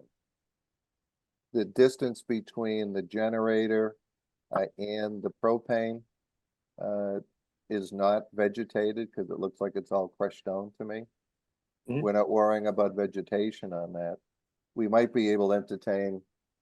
I think what will happen if you decide to put it in a zone X, then you're really home free. If you want to leave it where it is, you've got to have that 2 foot base flood elevation Right.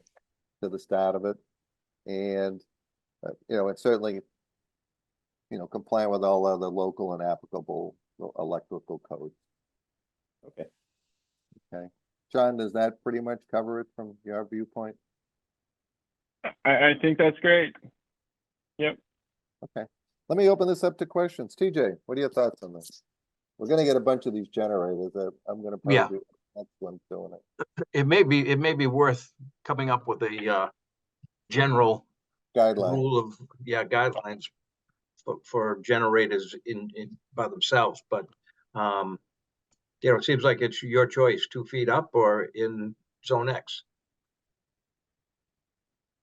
Well, in zone X, there is seagrass, and it would probably be a little trickier. I mean, honestly, putting it on a base elevation isn't a bad thing, to be honest. Okay. And But And I'm it's good, right. I'm good with that. okay, Woody, what are your thoughts on this? It sounds good as is. I put it on a platform if he wants to keep it in that location, and no other comments. Thank you, Bob. Okay, Brad, what are your thoughts? Nothing to add, Mr. Chair. Thank you. Okay, Mick, what do you think? What are your thoughts? I'm good. Got 2 good options. Thank you, Diane. Diane, questions? Just, wait, when you say 2 feet, is that 2 feet above the ground or 2 feet above the base elevation? And how, if there's no site plan that shows the elevations, how would he know what's 2 feet over? That is for him to figure out. Okay, so if base flood elevation is 13, your platform needs to be at 15. Now, depending, your yard could be at 14, and it's only a foot, or it could be at 12 and it needs to be 3 feet. But what it comes down to this is, we've kicked this thing around. If I have a generator and air conditioning condenser in my yard, and we lose our power because of a storm, the last thing I want to do is lose my generator because it's flooded, and suffer the misery of losing either air conditioning or your emergency power.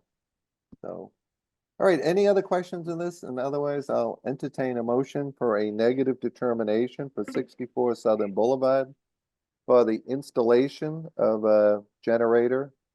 The conditions would be, if it's within the flood, if the location is within the floodplain, the base flood elevation of the platform will be 2 feet above base flood elevation. So moved. Second. Sean would, Okay. Sean roll would call. verify that? What's that? Just so I know, would Sean verify that? Just for future moving forward? It's the state electrical code that requires the 2 feet. Okay, Okay, so okay, it behooves the applicant to want to get it right, because otherwise you want to do it the right way. then I vote yes. You want that thing to work. Okay, roll call vote. TJ, Aye. Woody, Yes. Brad, Aye. Nick, Aye. Diane, Yes. and Bob Connor votes yes. Okay, thank you. Thank you, Mr. Chairman. Okay. Another RDA, it's our file number 441, 17 Harvard Way, to installation of a whole home generator with ATS. Sean, where are we at on this? I spoke to the homeowner and the generator superstore. If they are here, they were invited back to the meeting. They did receive some education yeah, and if they're not here, hello, is anybody here? Okay, is there anyone here for the applicant for 17 Harvard Way?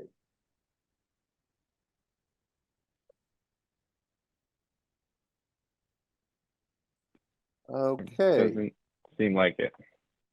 okay, so what I'm gonna suggest, why don't we just continue this matter? This seems like there might be a little Okay. communication issue. Why don't we continue this to our next meeting? And Sean, if you could follow up with them if they've changed their mind. So this would be our May 20, let's continue this to the May 21st meeting. Okay, all those in favor, say aye. TJ, Aye. Woody, Brad, Aye. Nick, Aye. Diane, and Bob Yes. Connor says aye. It's not a public hearing, but I think that way there, it gives them another chance to come back and see if they want to still proceed with this. All right, moving right along, public hearings.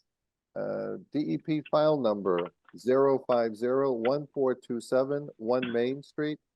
The work to construct and raise a single-family dwelling onto pile-supported foundation and other site improvements. Is the applicant here? Does the applicant want to make a presentation? Craig Marchanda, the engineer. I Hey. can present on behalf. Okay, Craig. Yeah, just identify yourself and your company, if you would, for the record. Sure, I'm Craig Marchanda with Marchanda and Associates. We're the engineers representing the applicant. In this a small discrepancy on the agenda here, we're recently raised a single-family dwelling on the property, a demolished, not raised as in elevation-wise. And the proposed dwelling will not be on piles, it'll be on a traditional foundation. So I'm not sure, but it might have been a copy-paste job, but It just makes for- a lot more sense to me now. yeah, just in the interest of clarity, but Yeah. it's a pretty straightforward job. The Okay. single-family house was recently demolished from the property. We did some soil testing, designed a conforming Title V septic system that we submitted for review and approval. And the client is, proposing a 3-bedroom single-family dwelling with associated, site grading, septic system, and a Bitconk driveway, as shown on the plans. And some of, I believe, the entire board or commission, if not most of the members anyway, were active when we did 3 Main Street right next door last fall. And similar project, except it's smaller. It's a redevelopment project instead of a new construction, and all the work is further from the resource area than we were at 3 Main Street. So, and some of you folks even attended a site walk, which I think was great. So hopefully it's pretty straightforward, but we're staying outside of the 50-foot buffer zone with all the site improvements. And yeah, like I said, it's pretty basic one here. Hopefully the Craig, house is. Craig, let me ask, can you share your screen? Do you have the site plan showing the conditions proposed? do. Yeah, let me see if I can figure this out here. Or Sean, do you have the site plan? I should. Okay. And if Sean doesn't have it, I'm happy to share mine as well. Either way. Okay, if you have yours. It would be easier. Yeah, if you share it. Sure. Let me see if this works. Yeah, I don't normally do these from home, so here we go. So I don't know why it made me really small here. So the plan is opening.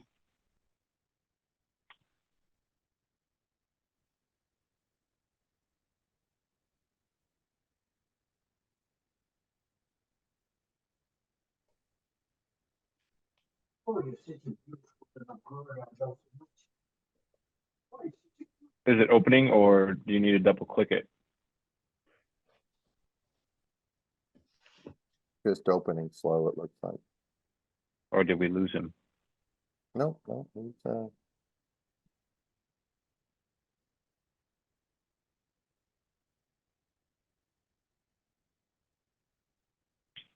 Craig, are you still on the line?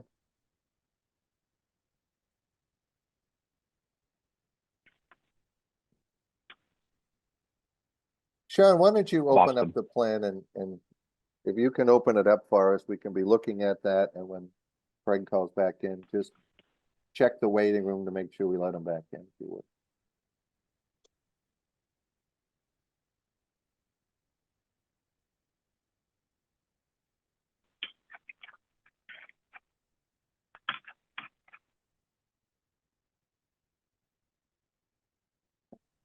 Question, Bob? Yes, Mick. I know we've been on both sides of this property with two different projects and, so when they raised it was like a barn in an existing home.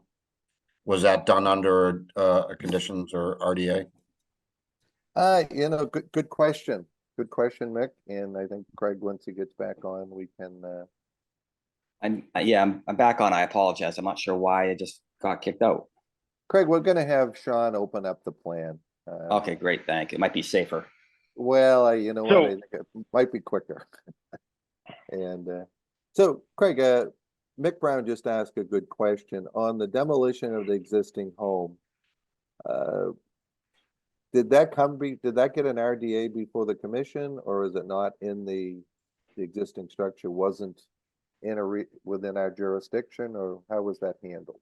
It's a great question. That was actually done prior to my involvement on the project, but I believe it was Sam that brought it up at the site walk for 3 Main Street next door. And I believe she was the one that clarified it was just outside the buffer zone, so it did not require approval. Okay. Okay, so Sean, if you can move that up a little bit. All right, so All right. This is the ANRAD plan. We had, confirming the wetlands prior. So our notice of intent plan is the next sheet, I believe, if you wouldn't mind jumping forward one more. There we go. Perfect.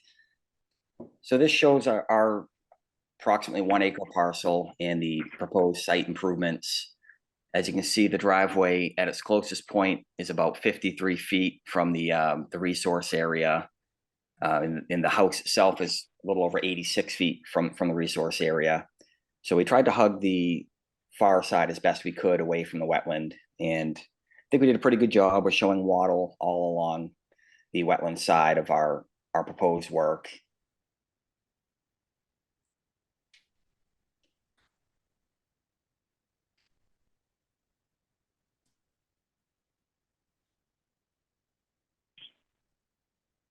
It was Craig again? No, I'm still here. all right, why don't I open this up to questions? Yeah, Mick, why don't I start with you? Lucky you. Yeah. No, this is my first time to take a look at it. Like I said, I was on the 2 other site walks adjacent. And, so I'm looking at the block line here north of the driveway. That's your silt barrier location. Yes. Proposed wattle.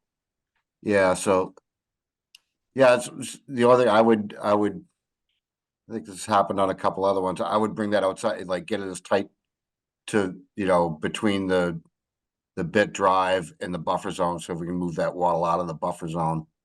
And also with any excavation that you're going to be doing, grading whatnot for the leach field, I'd continue to wrap maybe that. I see it on the corner, maybe that the wattle is like lost under that heavy black line. Yes, it is. Yeah. It's actually under the property line. You're exactly right. We're showing Okay, it right on yeah. the property line. Yep. Yeah, that's what I would just, make sure that we're wrapping, all the way around to the property border, with that. So, yeah, I couldn't see it on there, but that's, Yep. You're yeah, correct. again, maybe a site walk, Bob, to kind of, pretty accessible property. But Okay, those are my only just, first off, so. okay, thank you, Mick. Yeah. TJ, what are your thoughts on this one? Just, I do agree with Mick about following the 50-foot buffer zone for the wattle or putting it to the edge of it. But other than that, I don't have any problems. All set. Okay, Woody, how about you? Comments? No questions or comments. Thank you, Bob.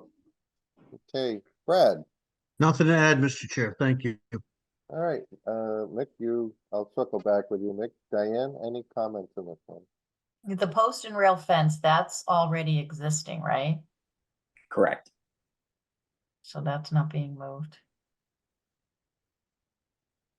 Okay. That's it. I Okay. mean, So, I mean, typically, Craig, what we want is when any excavated materials, we don't want that going in the 50-foot buffer. Ideally, we try to keep everything out of the buffer zone, but you wouldn't have a project if we did that.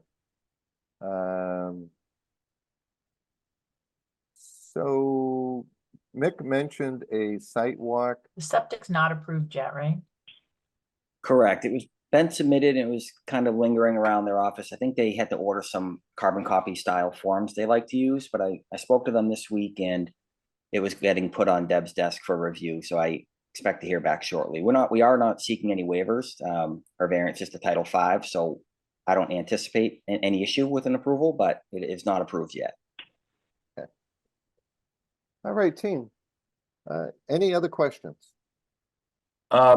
No, just I know from being on the other site walk recently, is there a vernal pool, like a registered vernal pool just north of this? Yes, there is. It's on the Okay. plan. It's entirely. Oh, there it is. within Okay, the yep, yep. DPW. Yep. Okay.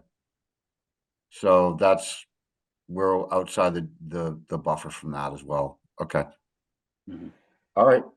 No, I just wanted to see the top half of the northern part of that. All right, thank you. Okay.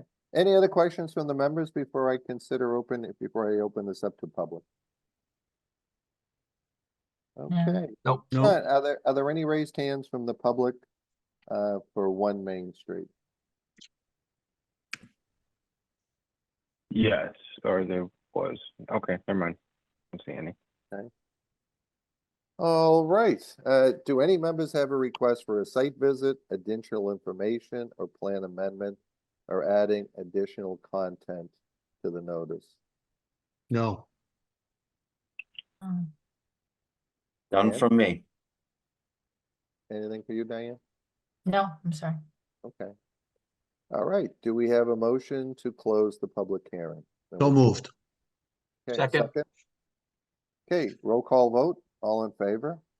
TJ, Aye. Woody, Aye. Brad, I, Mick, All right. Diane, Yes. and Bob Connors votes yes. All right, time to discuss special conditions. So I think Mick, what we did the last time was we had a special condition where that no materials could be stored outside of the buffer or in the buffer. In this case, it'll be within the 50-foot buffer. Yeah. The Provided that the hay bales or the soap area is at the 50-foot buffer. Okay. Yeah. And do we consider the wattle to be the construction zone fencing? We've required like the orange fencing in the past to minimize equipment from exceeding. I always think that's a good caution to take. Okay. Just so it's visually delineated that equipment isn't going to move into there. Okay. Yeah. All right. Let me see here. I'll entertain a motion to issue an order of conditions for 1 Main Street with the usual conditions and 2 added special conditions. One, so moved. let me finish if you would, Brad. One of the special conditions will be the installation of a construction barrier. With red vinyl fence would be adequate, and that no construction materials will be stored within the 50-foot buffer. So moved. Okay, do we have a second? Okay. Second. Okay, all those in favor? TJ, Aye. Woody, Aye. Brad, I, Mick, Aye. Diane, Yes. and Bob Connors votes yes. Okay, thank you. Perfect. Thank you very much. I appreciate your time. Okay, let's see here. Okay, next matter, DEP file number, to continue public hearing, DEP file number 0501422, 10 Sixth Street, for work to construct and raise a single-family dwelling, with the pile supported foundation and other site improvement. Is the applicant here or his engineer to make a presentation? Who was the engineer? Was it Grasso on this one? Forget now. Is there anyone here from the public for the 10 Sixth Street? Is that on the continued list? DEP had comments on this one, so they may have continued. Yes, they asked for a continuance to 5/21, so that's Okay, why they are not here. I will entertain a motion to continue the public hearing at the applicant's request to May 21st. So moved. Second. Second. Okay, all those in favor, say aye. TJ, Aye. Woody, Aye. Brad, Aye. Nick, Aye. Diane, Yes. Bob Connors. Okay. Continued. Next matter is DEP file number 0501425. This is a continued public hearing on 19 Independence Way West for work to construct a new dwelling with associated site work. I see my good friend Tom Hughes. Tom, why don't you identify yourself and give us where we are? Yes, Chairman and members of the commission, Tom Hughes with Hughes Environmental Consulting here on behalf of Stephen Mateos for 19 Independence. You may recall that we were pretty much in good shape. The one thing we needed to do was provide you more information on landscape, and the general message was enough information so that you could ascertain whether or not a certificate of compliance would be appropriate at the end. You know, what should be vegetated and roughly how. And the difficulty with this site is, I think the members saw during the site visit that to determine what you're going to plant and where, you kind of have to remove the invasives from some of the areas first. You kind of need to see what's left and then fill in for density. So what I did, and I'd like to share my screen, if that's okay with you. Yep, certainly. I just have to get into my PDF thing. So there's your agenda. Let's see. Just give me a second. Okay, so what I did is we took the site plan and we just colored in everything that's not shown as something else with this green hatching. So everything that is green, including the areas under these clouded areas, when we're done, it's all going to be vegetated. And other than like the stray lilac and the odd thing that may be a non-aggressive, non-native that may remain, everything that we add will be native, and the vast majority of what's left will be native plants. We're going to get rid of invasive plants, and everything we put in will be native. So I divided into like 3 distinct areas. This area over here is going to be some invasive removal, but it's also the area where we're adding sand. And it's the area that is kind of on the slope, mostly on the slope. And for that, what we'll be doing is, as we remove the wall and the stairs from that area, we're going to be adding sand right back in. Ultimately, that area will be planted with Virginia rose, American beach grass, and some bayberry. So that whole slope will be fully vegetated, as will everywhere between that and the building, but everywhere not otherwise shown is going to be American beach grass. And, you know, once the building's up, you guys have seen this, I'm sure. Once somebody actually puts a building in, puts their home in, they spend all this time with the architect designing, they may come back in and say, hey, I'd like to put a cedar tree over here. Or I'd like to do something else, because you can't picture what the ground looks like until you get the house down. This area back here is really dense. Most of this is really dense with a mixture of invasive multiflora rose, bittersweet, honeysuckle, and a number of native plants are in there too. Some native woodies, a lot of cherry. So in that area, I'm anticipating that we're going to need to plant about 6 plants in there to kind of keep the density up. And I'm looking at bayberry and amelanchier. There's an area here kind of in the corner that is a lot sparser. It's more that kind of grassy vegetation. You may recall from the site visit, this end of the site has some areas that are kind of a mix of what appear to be overgrown remnant lawn. It appears that there's some Pennsylvania sedge in there. There's some American beach grass. It's kind of a mix of stuff in that area. And then there are a number of like little cedars, and there's some small bittersweet vines in this area kind of coming in. But this area has a lot of invasives. So when the invasives are out, we'll evaluate density and we'll make sure that we have no real gaps in this area that is currently kind of woody and shrubby. And that will be kind of filled in with a minimum of these this number of plants. Keep in mind, in my narrative, I did provide a table with proposed plants and densities. So the idea is we're going to achieve that density of planting in areas like this. And I guess this number right now, but when we're done, you should look at this area and you should see that it's vegetated with native woody vegetation. In this area, we're just going to supplement. It's just going to be adding 5 bayberry or amelanchier. What we have is some really small bittersweet vines that are kind of trying to get established in there. And there's not enough material yet for them to use as a trellis. So they're just kind of coming in, you know, growing around a little bit. That stuff will just get pulled. In this area, there's kind of a big scraggly mess of invasive and shrubs that's going to end up coming out, most of it for this, the driveway.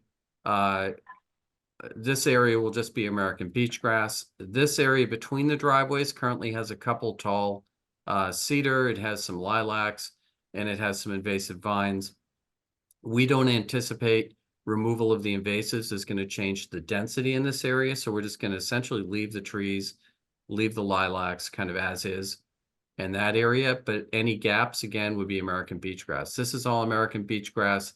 And the one exception I've got is this little tire stripe area. We have a little area with 2 tire stripes of clamshell, and between them, we're going to put in Pennsylvania sedge because that plant will do a little bit better. This is intended to be used as a turnaround, but if somebody were to actually park there for a day or two, the Pennsylvania sedge can take the shade a little bit better. And it is a native plant to Plum Island. So I'm hoping that this provides the commission with the sort of the information they need in order to render a decision. I'd also point out that in the notice of intent, we did provide some very up-to-date aerial photographs from April of 2023. So it's easy to look at those and see what the site looked like in the big picture for when we go to close out. So with that, I'd be happy to answer any questions the commission may have, go back over any details of the project if you would like. But I think overall, this is a good project. It really cleans up an area that was kind of left a mess by the removal of the old home, and takes care of an invasive problem. And I do want to mention one other thing. The neighbor who I see is on tonight is interested in whether or not we can extend the control program to also include some poison ivy and some Virginia creeper. Virginia creeper, well, they're both native. Poison ivy is a native dune plant, you know, but it's not so great when it's in the areas you walk through. And Virginia creeper is an aggressive native plant that is not native to Plum Island, or at least it's not on U.S. Fish and Wildlife's list of native to Plum Island. And it does tend to behave much like bittersweet. So ecologically, I don't have a problem with extending the protocol if the commission is good with that to those 2 species. They're both kind of nuisance species. And in this back dune area, they don't really provide any dune function. They are almost a negative dune function because of the way they grow on plants and kill them off. So I will defer to the commission on that. I know that Steve is fine if the commission is willing to let that protocol also apply to that. I'm not sure he's going to aggressively seek to remove all the poison ivy and the and the creeper from his property, but I think in areas where it's trellising on top of plants and killing them off, he would. Well, I'd be the last one to say that we should keep poison ivy where our pets, wives, or children can catch it. All right, so let me start. Tom, thank you. I think you've added the detail that the commission asked for on the depth of the planting and coverage. How did you make out? I know there were some comments that came in from DEP on technical comments. They seem to have been kind of absurd to a point, and I know you had written in. Are you comfortable with that now? I mean, you're certainly not in a frontal dune.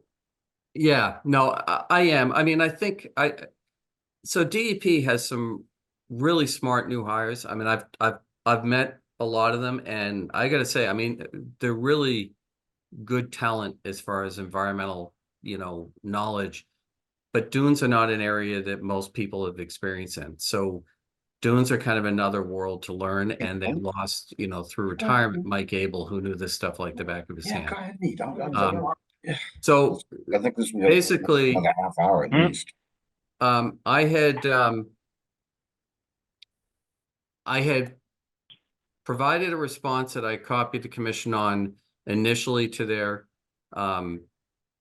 comments, which is here. So basically, they said it appears that the project would impact coastal bank. And the thing that I pointed out is that coastal dune cannot be coastal bank. And just by definition, it excludes, it says other than the coastal dune. And that's always been longstanding DEP interpretation of that language is you don't have a coastal bank on a coastal dune.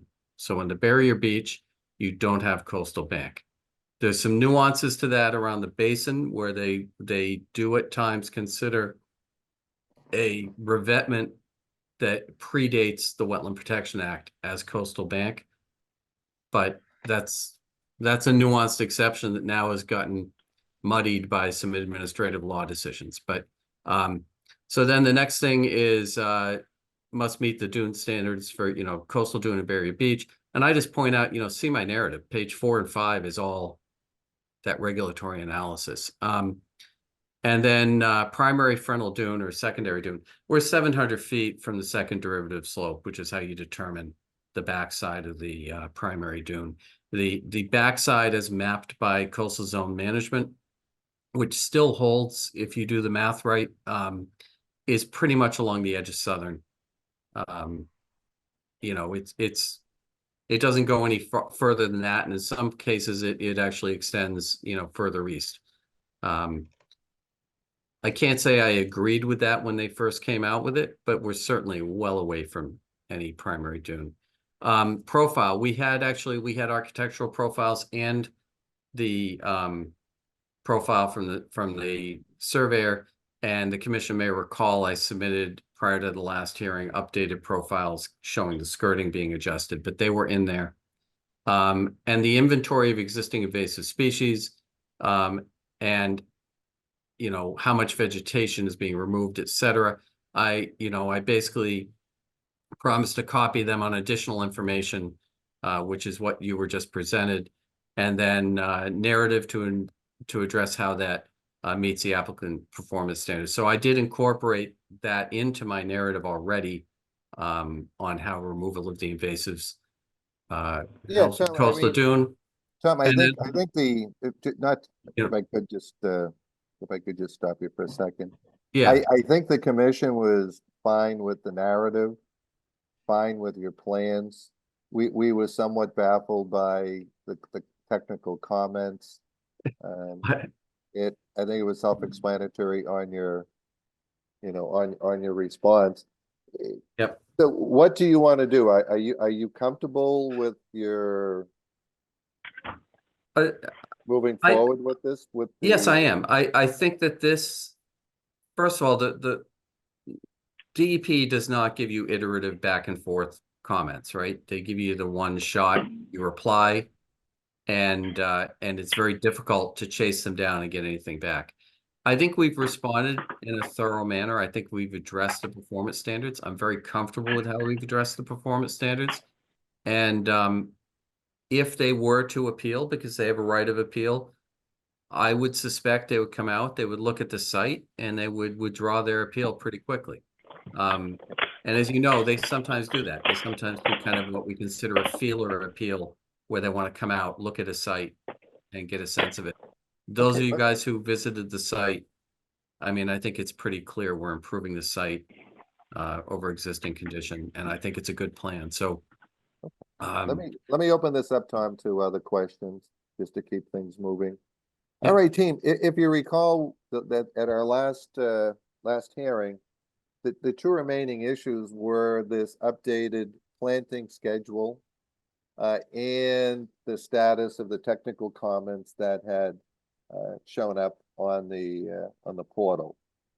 And so why don't I open this up to questions from the members? TJ, any questions for Tom on this matter? No questions. Great plan. I've walked the property and it's going to be a well-needed upgrade to the property. Okay, thank you, TJ. Woody, any questions on this one? I agree with everything TJ just said. It's a great presentation and good planting plan. So everything's good with me.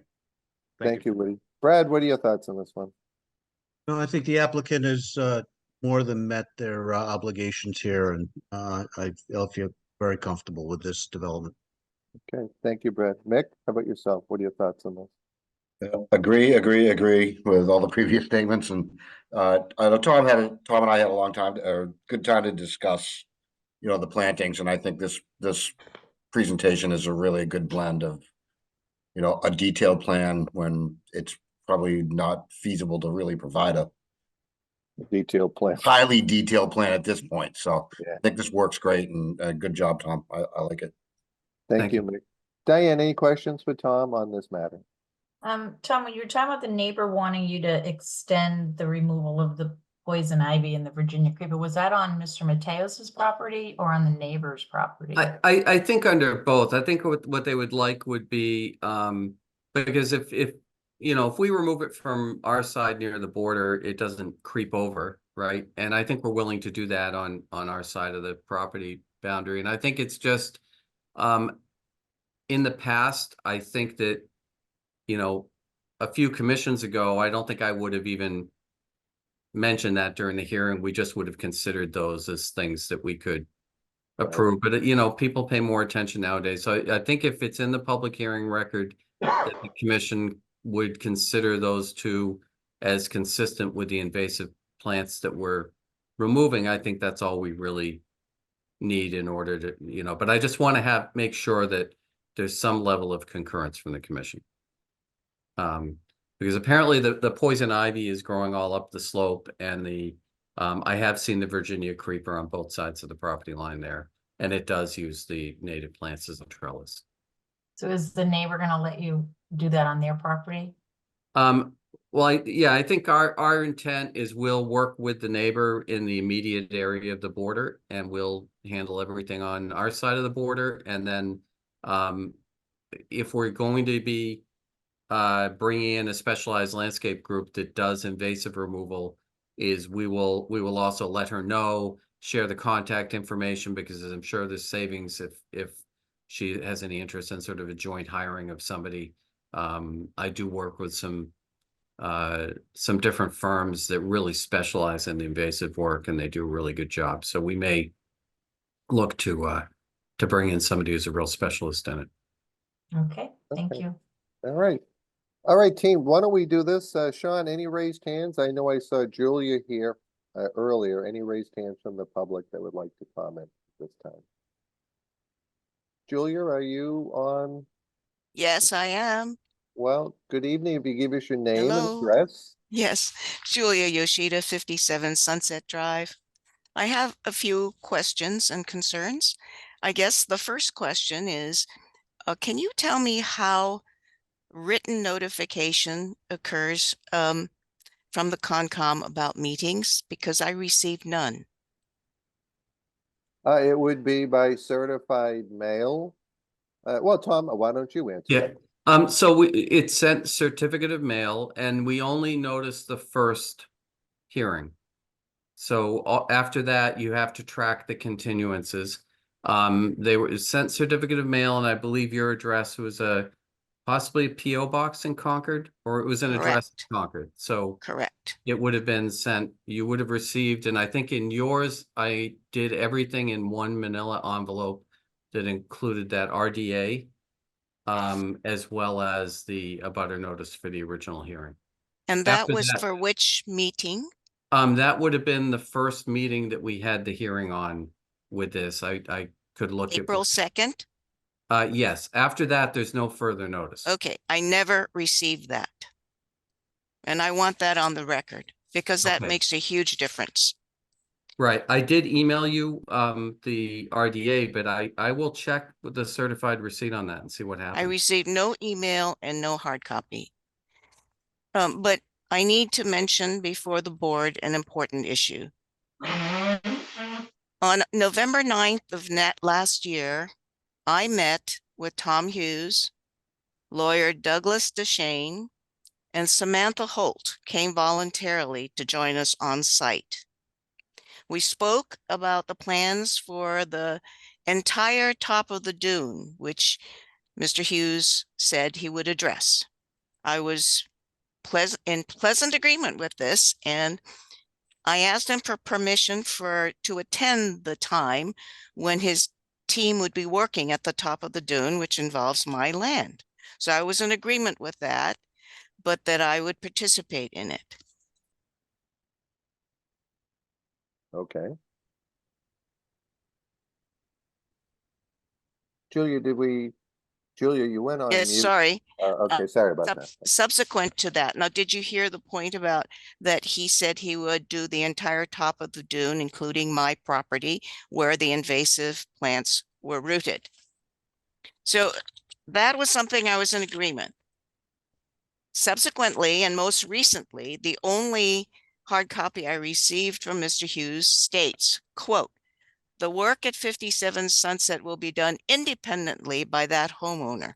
So that's quite different from what I had planned and understood, and therefore I made no plans to do this. The important thing I guess I want to end with is that the dune should not be split up.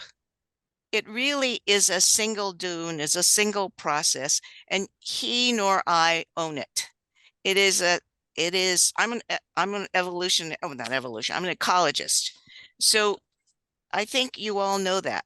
So I think to make it this way so that only half will be addressed and the other isn't being addressed because I assumed that the whole thing was going to be addressed, which makes sense, means that some invasives are going to be controlled on one side and they'll simply go to the other side. You know, if one side is controlled and my side isn't, my side will simply, the invasives will grow into the other area. I think, I kind of feel like we're at where Solomon was. We're presenting something and saying we need to split it to deal with it. And so the Concom is therefore functioning as Solomon to decide how should we approach this? Because I don't think this is the best way for the dune. The other thing is, I am concerned about the black cherry tree, which nobody mentions. Mr. Hughes does say that he's going to use some herbicide on some trees. And the only tree there is the black cherry tree. The others are saplings. And why am I concerned about this? Because 2 years ago, when the lot was cleared, there was a large surface branch from the main cherry tree, which begins on my property. And this branch was growing largely, I guess this would be west towards Sunset. And when the property was cleared for debris, that branch disappeared. Now I have another branch that's heading east on the dune on your side. At first it begins on my tree and goes into your part of the dune. And I'm concerned that that might be cut because in between it are several invasives. So I would not want that to happen because that, of course, is one of the ways the tree manages to withstand the winds and the storms. So I have a couple of concerns that stem from the fact that I had assumed we were going to work on the dune together. Okay. So now, Julia, just going back, you were on the call when we were addressing the RDA on your property, as I recall. I And, didn't know that's what you were doing because I didn't have any paperwork nor notice. but I, as chairman, I introduce each agenda item as exactly what it is, what its purpose is, what the file number is, and what the intent is. I'm sorry, I'm an internist. I'm a physician. I don't have legal background. I was not warned, was not prepared, and I understood that I was supposed to be prepared legally. Am I correct? You're asking the Conservation Commission a legal question, which we certainly can't provide you legal advice. But I guess my point was you were on you participated in the call on the RDA.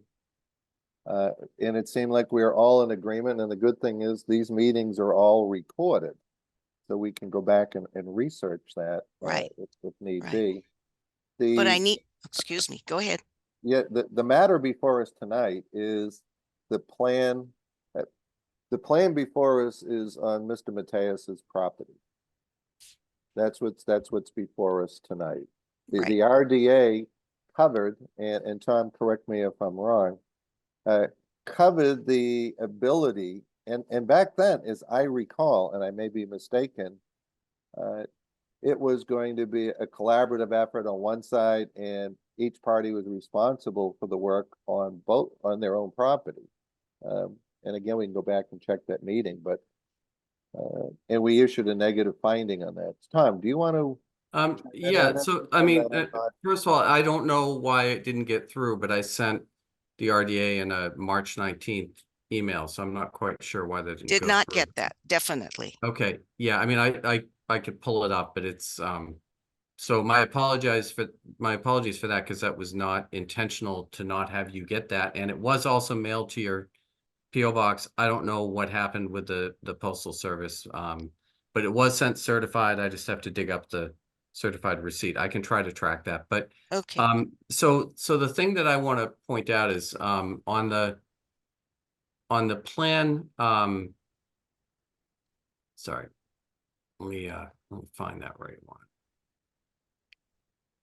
Well, I'm gonna struggle to find it. Maybe this is it. No, it's not. I may have closed that landscape plan. So the RDA, we have to legally treat the two parcels separate under the Wetland Protection Act. So the RDA provides the ability for us to clean up all the debris, the cinder blocks that are still on your side of the property line, and to work with you on the invasive removal. And we do intend on working with you in the general area of the property line, but not like on your entire property, which is, I guess, what I was getting at. And the other part of it is when you and I met out there, you had talked about how you've been working on trying to control the invasives for some years. And I mentioned to you that, technically you need to have some type of approval from the commission to do it. They actually love to see people do that work, but you do need a piece of paper to protect you because the law requires you to have that. So we agreed to pursue getting that RDA done on your property so that it both covers the removal of the cinder blocks, removal of the stairs, removal of the of the things that encroach on your property and working with you along that property line area on the invasive removal, but it also covers you after that and elsewhere in your property for just controlling and removing invasives in general on a voluntary basis, not something that's required of you. Okay. And that's how that RDA was written and phrased. In terms of the herbicide use is very clear in the invasive protocol that it's only to be used on invasive plants. The protocol requires that somebody like me or a botanist or somebody who can actually identify the invasive plants has identified them and made sure that that work is overseen. So it's not just going to be somebody running around with herbicide.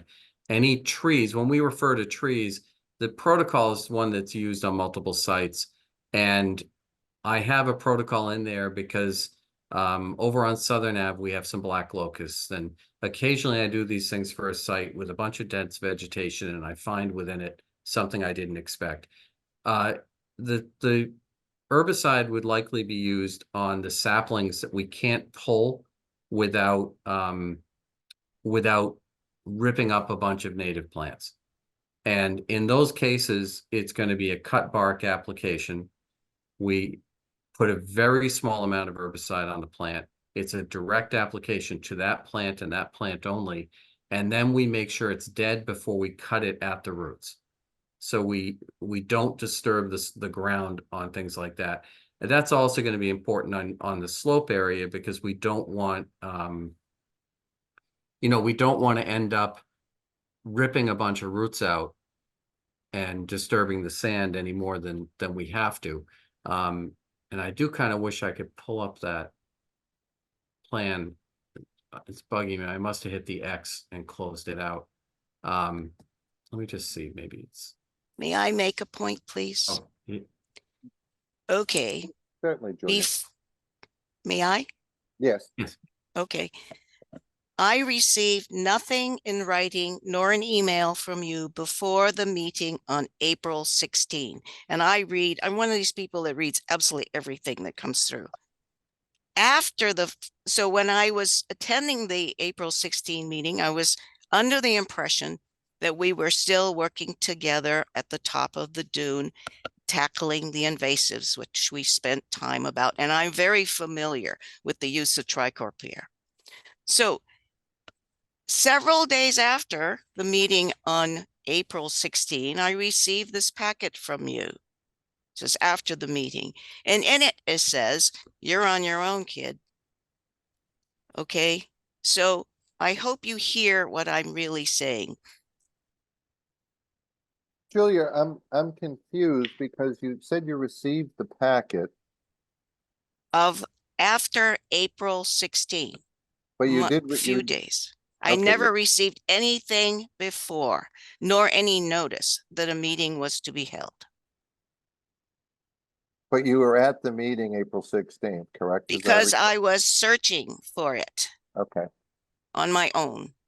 So it was so I hope you understand what I'm really saying. This is not the way it's supposed to be. Right. Mr. Chairman, I'm just sharing my screen. This is the email, Julie, that I sent you, and this is your email address right here. Julia at sunsetharrier.com. So I don't know why this didn't go through to you. What date is that? This is March 19th. No details. Just the statement. Well, it has the invasive the species attached part. protocol, the USGS, the natural heritage map, and the RDA.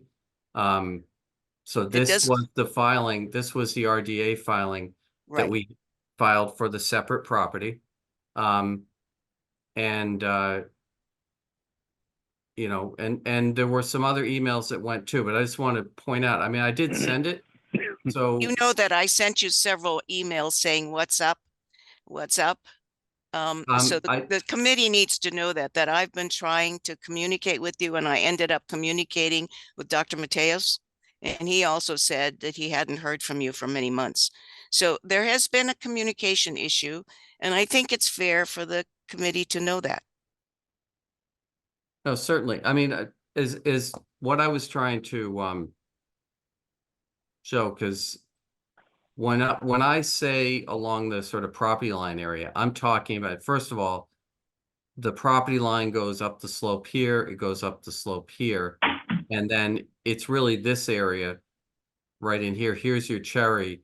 It's kind of this area where the steep slope is before you get to the cherry, where there's some invasives that we'll work with you on. This is the area that's also got the cinder blocks, and I believe that's the area we discussed when we met in field. But the RDA is to give you your own authorization anywhere on your property to control invasive plants. That's, so when it says you're on your own, you have your own authorization. It's a voluntary project that you can choose to pursue or not pursue beyond what we do as part of this development and working with you in this area, where we intend on removing the stairs, the encroachment. We intend on moving that little bit of the wall that's an encroachment, repairing the dune with sand, and working with you on the invasives there. Yes. And that's when I say in the area of the border, that's what I'm talking about, because Yes, the I rest know of all the- that. I think Right. I'd like to say something. Sorry to interrupt, but I think we need to cut this short because the committee has other things to do. But the important thing is, one, the cinder block was never put up by me. It happened to be on the neighbor's property, because how can I get there to put one up? Plus, that was a long-standing problem. The communication when we met personally was that we would work together on the top of the dune. And that has changed. So for whatever verbal communication is worth, and there were witnesses present, that is not what is proceeding. I think, though, to deal with the dune, we need to deal with it in unison. Not one side does this and another side does that. Because the dune is much more important than you or me. So Julia, I think that we have an RDA that allows work to be performed for invasives on your property. And now we're looking at a plan that will allow invasives to be dealt with on the adjoining property. We're just subject to wetland control, which requires us to deal with both properties separately. And we've already been able to address your property through an RDA, which provides an opportunity to address your invasives. Now, what's before us is to allow the same thing on the property that's adjoining you. Now, we don't get involved in who's going to do what on whose property. That's something that you two would need to work out. What I'm hearing Tom say is that in the proximity of where the block wall was, and we had all done the site inspection, while they're going to be pulling the block out and putting the sand in so there's no destabilization of the dune, that it seems like there's a cooperative effort of addressing invasives in that specific area. Is that a fair statement, Tom, if I'm understanding? It is, and it's up what I consider sort of up the slope as well. I mean, if you look kind of, there's a flat, much more gently sloped area on the edge of Julia's lawn up here, but I was looking at this sloped area. The actual sloped dune from here down is kind of the area that I pictured us working, and then anything obviously on this area, in this area, anything that is kind of straddling that general area of the line would be taken care of. But the other thing, Julia, in order for this to proceed, we still need to work with you to secure your permission to remove this stuff, so we can have further discussions with you about, exactly what that all means. But the notice of intent that we filed combined with that RDA allow any agreement that we come to in order to move forward to be done legally under the Wetland Protection Act. And the reason that says that it's to be done by the homeowner voluntarily is because what it does is it authorizes you, long after Dr. Mateos has built the home and controlled invasives and done this work to get the home established, it allows you to still continue doing that work without running afoul of the act. So With regard to that, I mean, I think we can continue those discussions between you and Dr. Mateos and in the sort of working out the agreement on the permission to remove the things from the property line and you know, and exactly where we are working together on that slope and where, you know, where it's work that you're doing on your own. But again, in regard to the work that is kind of off that slope, I think if you wanted to take advantage of any contractor that we bring in, and it's up to you whether or not you want to, but we just would try to make that available to you because there's certainly a lot of cost savings in doing it that way. Okay, So I'm happy to talk about that, but I yeah. want people to know that the area we're talking about is by 8 feet by 8 feet. So it's a tough area it's probably not fruitful for an independent contractor to work on. Right, so the area, I just want to point this out, the area that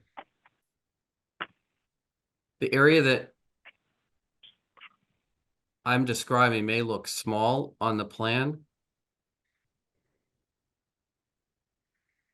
but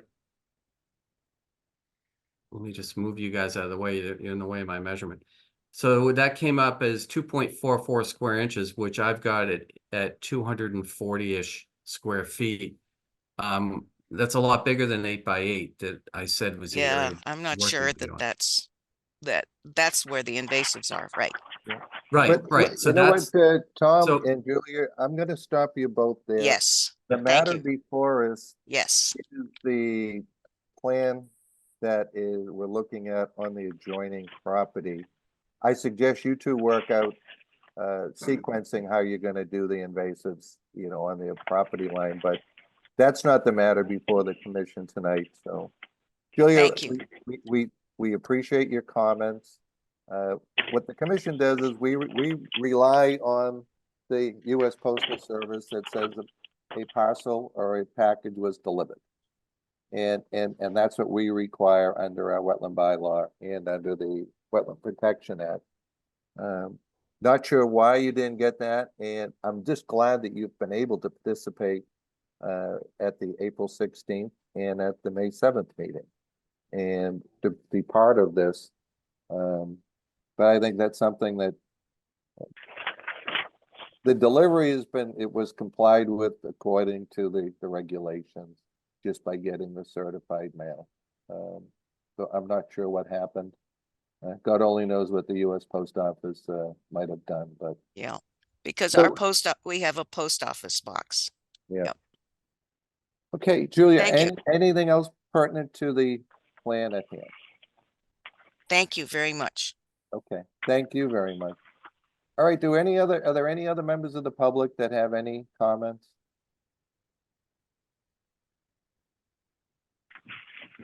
I don't Okay. see any other comment or other hands raised. Okay, do any members have a request for any additional information or plan amendment or adding additional content to this filing? No, Okay, hearing none, I'll entertain a motion to close the public hearing. so moved. Second. Roll call, all in favor?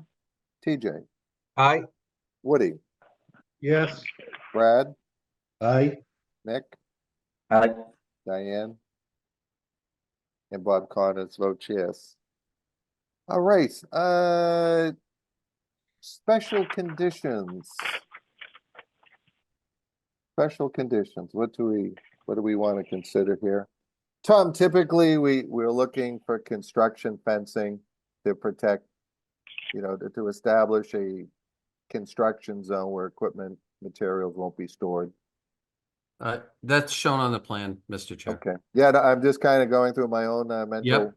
You very rarely miss anything, Tom, but at this time of night, I like to hear myself talk, unfortunately. To TJ's concern. Is there anything else, any other special conditions that we want to entertain? No, Okay, I will entertain a motion to issue an order of conditions for 19 Independence Way West with the usual conditions. so moved. We have a Second. Second. Okay, all in favor, say aye.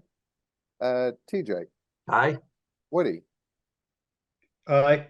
Brad, Aye. Nick, All right, Diane. And Bob, Diane, I didn't hear you. You're up, you're You're on. on mute. So you, hello, Hey, can you hear me? Sean, hang on, please. Diane, you're on mute. That happened, yes. Okay, you vote yes. Okay, Sean, what, Just to verify, that is the usual conditions and Tom's NOI with all the plans. yes, oh, yeah, it's Okay, the entire filing. And we have Yep. our usual conditions. There's no special conditions to be included. And Tom, you know what, if you can work with Sean, provide a draft OOC, that would be very helpful. Yeah, sure. Okay. All right. Next matter before the commission is DEP. Thank you very much. Thank you, Tom. Hey, Tom, you're continuing while- 18 Temple, right? 18 Temple's getting. Yes, 18 Temple, we made some changes after talking to the neighbors, and we're just waiting to get all that flushed out. And What do then you we'll want get it all staked and let the commission know. Why don't you just push it back to the first meeting in June? Just because the number of Sure. continuances that yep. need to catch up to you. Yep, that's fine. Okay. So what is the date of our first meeting in June? Is that, June 4th. okay. June As long as 4th. it's not D-Day, that's fine. Okay. All right, on 18 Temple Boulevard West, the applicant has requested a continuance of the public hearing to June 4th.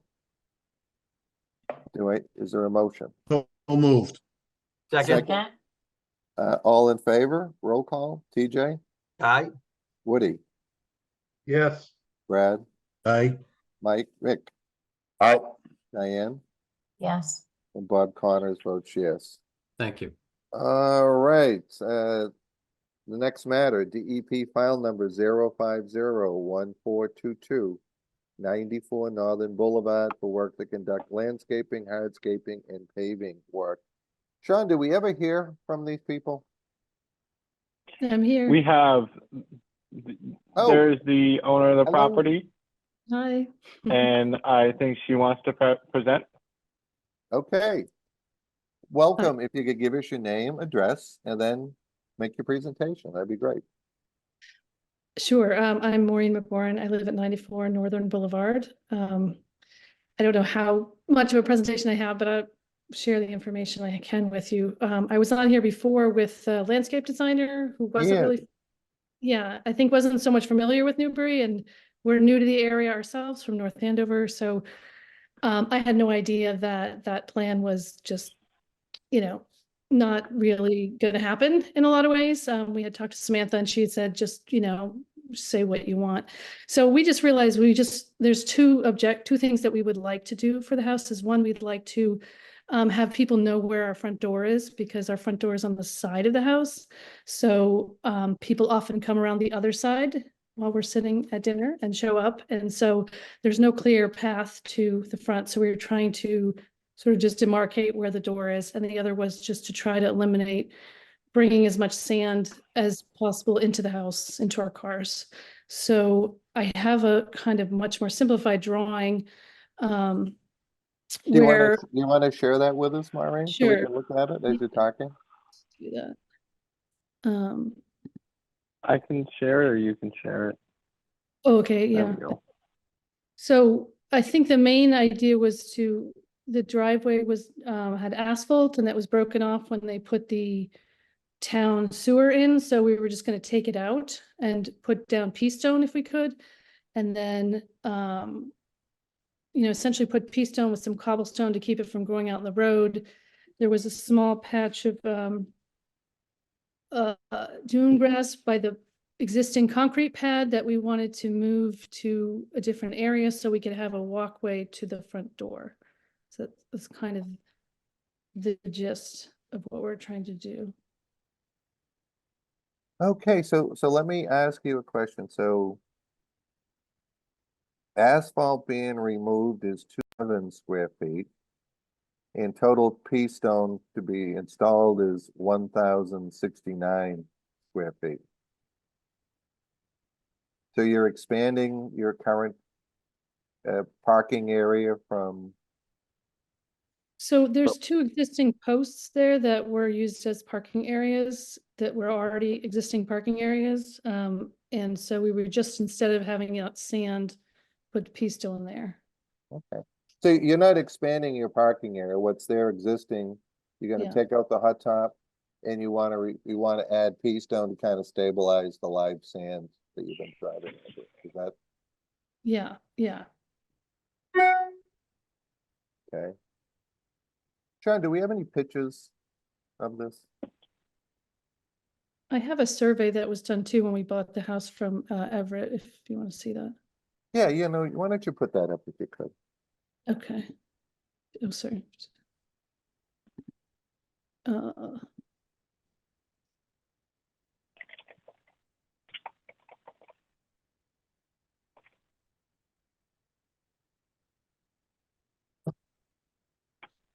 Okay, so you're not looking to expand your parking, you're just looking to have it consistent as pea stone. Yeah.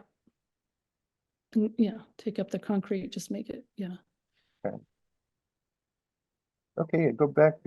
Why don't I stop there for a minute? Questions, if that's okay, Maureen. Sure. TJ, any questions at this point from Maureen?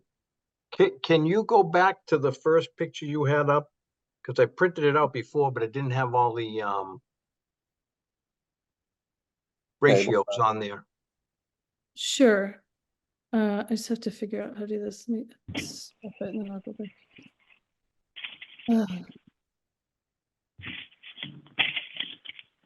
Is that good? Is there any pea stone there now? No, it's just Nope, sand. nope. Okay. So what it looks like, TJ, the remaining asphalt in front of the garage is about 287 square feet. According to this plan, that's gonna be removed. And obviously they parked in front of the garage and they parked in front of the house. Looking at the site plan. Yeah. That was prepared by Everett.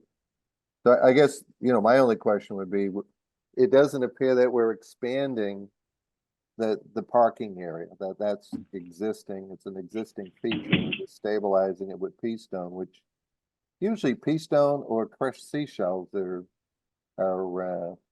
allowed. Diane, you have a question? I'm looking at the plan that was previously submitted dated 12/29/23. Yeah. And That's on what that plan, it says existing asphalt driveway demo, approximately 500 square feet to be reinstalled. So are we just ignoring totally the prior plan and going with this new Yeah. one? We wanted But to fit in the how driveway does the 500 jive with the 287? because she was going to fill in. She wanted to add asphalt to make the whole driveway asphalt, and we were told you can't do that probably To because replace what was the damaged asphalt from the road. yeah. Okay. Which almost sounds like it would be squaring off the remnants of what's there now back to the street, Diane, I think is. Yeah, that was the plan. Okay. If the commissioner would allow me, I do have pictures of the site. Yep, certainly, Sean. Why don't you show us some pictures? Diane, any other questions? I'm gonna circle back to everyone a couple of times, so. Woody, any We have- questions so far on this one? Excuse me, Bob, I Maureen, don't is have this any the questions at the site? Yeah, this would have been a long time ago, but Okay. yeah. But it gives the parking in front of the house and then certainly the remnants of the hot top in front of the garage.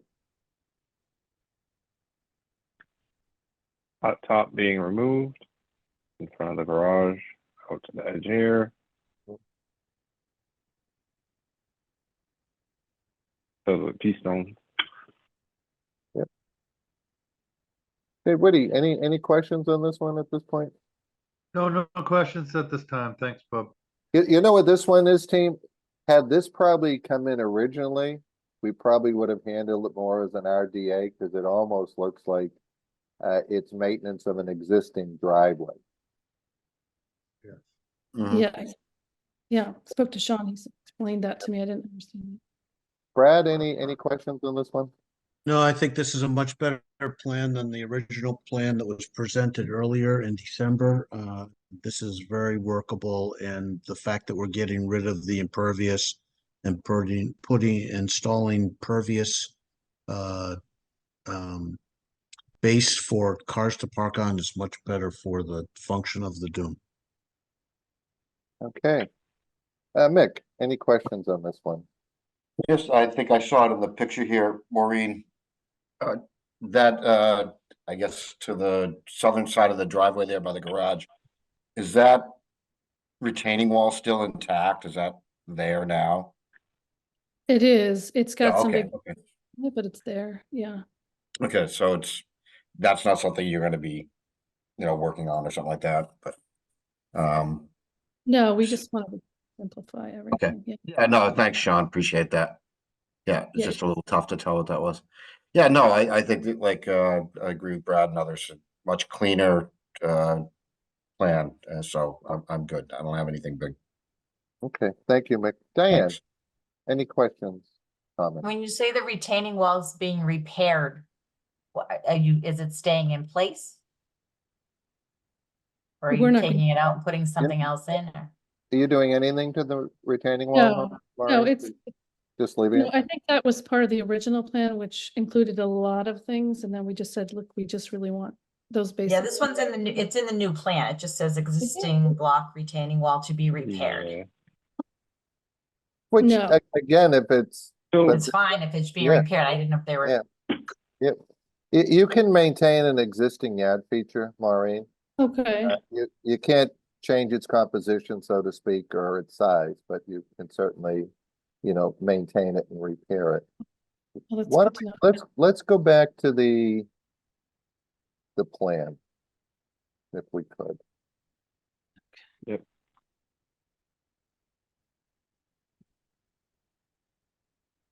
Oh. See, Okay, so existing block wall, retaining wall to be repaired. Okay, it's not being replaced. No.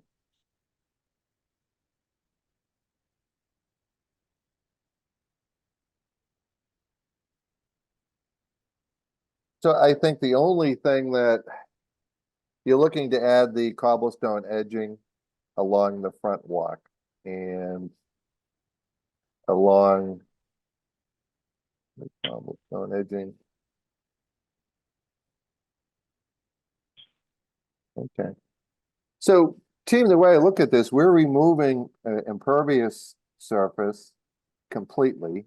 We're eliminating approximately 300 square feet. We're restoring the driveway with pea stone, which is fine. And they're adding 199 square linear feet of cobblestone as an edging. Now, what else? This existing concrete pad, new cobblestone edging, dune grass trailer removed, approximately 20 square feet. New pea stone walkway, new pea stone. Okay. Approximately 19 square feet. Okay. I don't have any questions. I think this is actually, again, if this was an RDA, I think we'd have really no problem. Commissioners, would you agree that we could make the applicant resubmit for an RDA or keep this as an NOI? Well, I think at this point, so Maureen, to do an RDA, we could proceed and issue and consider issuing an order of conditions that is specific to this limited scope. Your filing fee at the registry to record it all is probably $150. But then this is on it's part of it becomes part of your title, and you'll have to seek a certificate of compliance down the road to close out that order of conditions on your on the title of your property. An RDA, on the other hand, would be, you've asked permission to do this work and we gave it a negative, and if we found it to have a negative termination. It's one or the other. I mean, you're before us here. I mean, is everyone comfortable with this? And I don't really have any problem. Absolutely. Okay. Well, Maureen, why don't we just proceed and entertain this as an NOI? And I think that's probably the quickest way for you to proceed. And so if, I guess I don't really understand the difference, but if we didn't do this right away, you said something like goes on the title, what does that mean? Or is that? Well, when you file a notice of intent and Yeah. we issue an order of conditions, you are required by law to file that at the registry of deeds. And what it does is it becomes an outstanding order of conditions that until you finish the work, request a certificate of compliance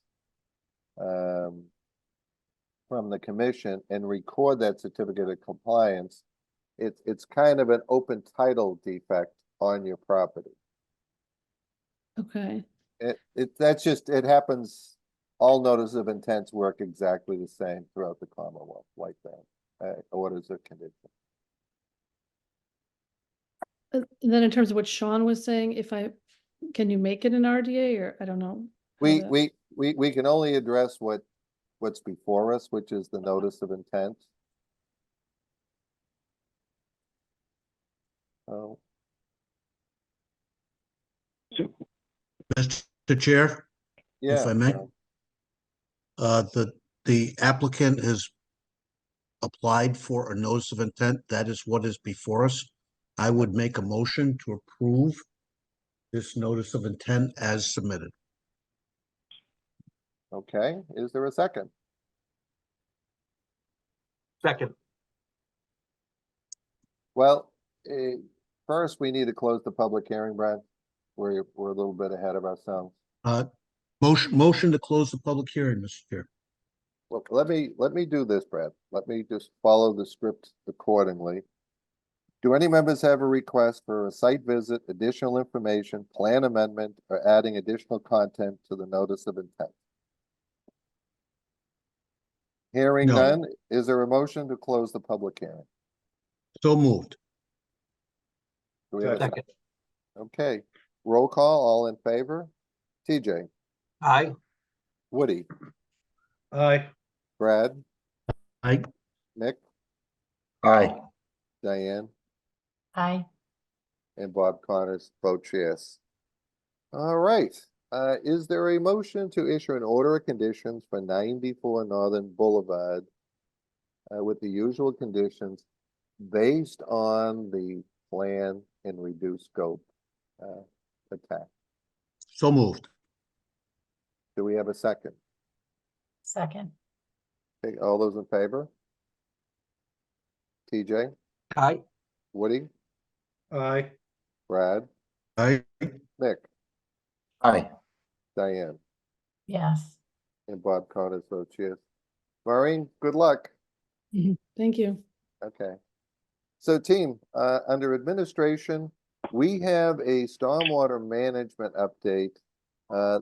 That Sean, if you can give us an overview on that. It sounds like we have to actually hold a public hearing in the relatively near future for this. Yes, so this should be approved before June 30th. So this is the stormwater part of the MS4 updates coming through, and our town of Newbury needs to update their stormwater part. That was given to the commission for approval, because we are the commission is the permitting authority. So those regulations were drafted with the help of DPW and Renee In the Dropbox, hello? Yep, no, we're hearing you. Okay. In the Dropbox, there is the modified Word docs. That includes the proposed changes.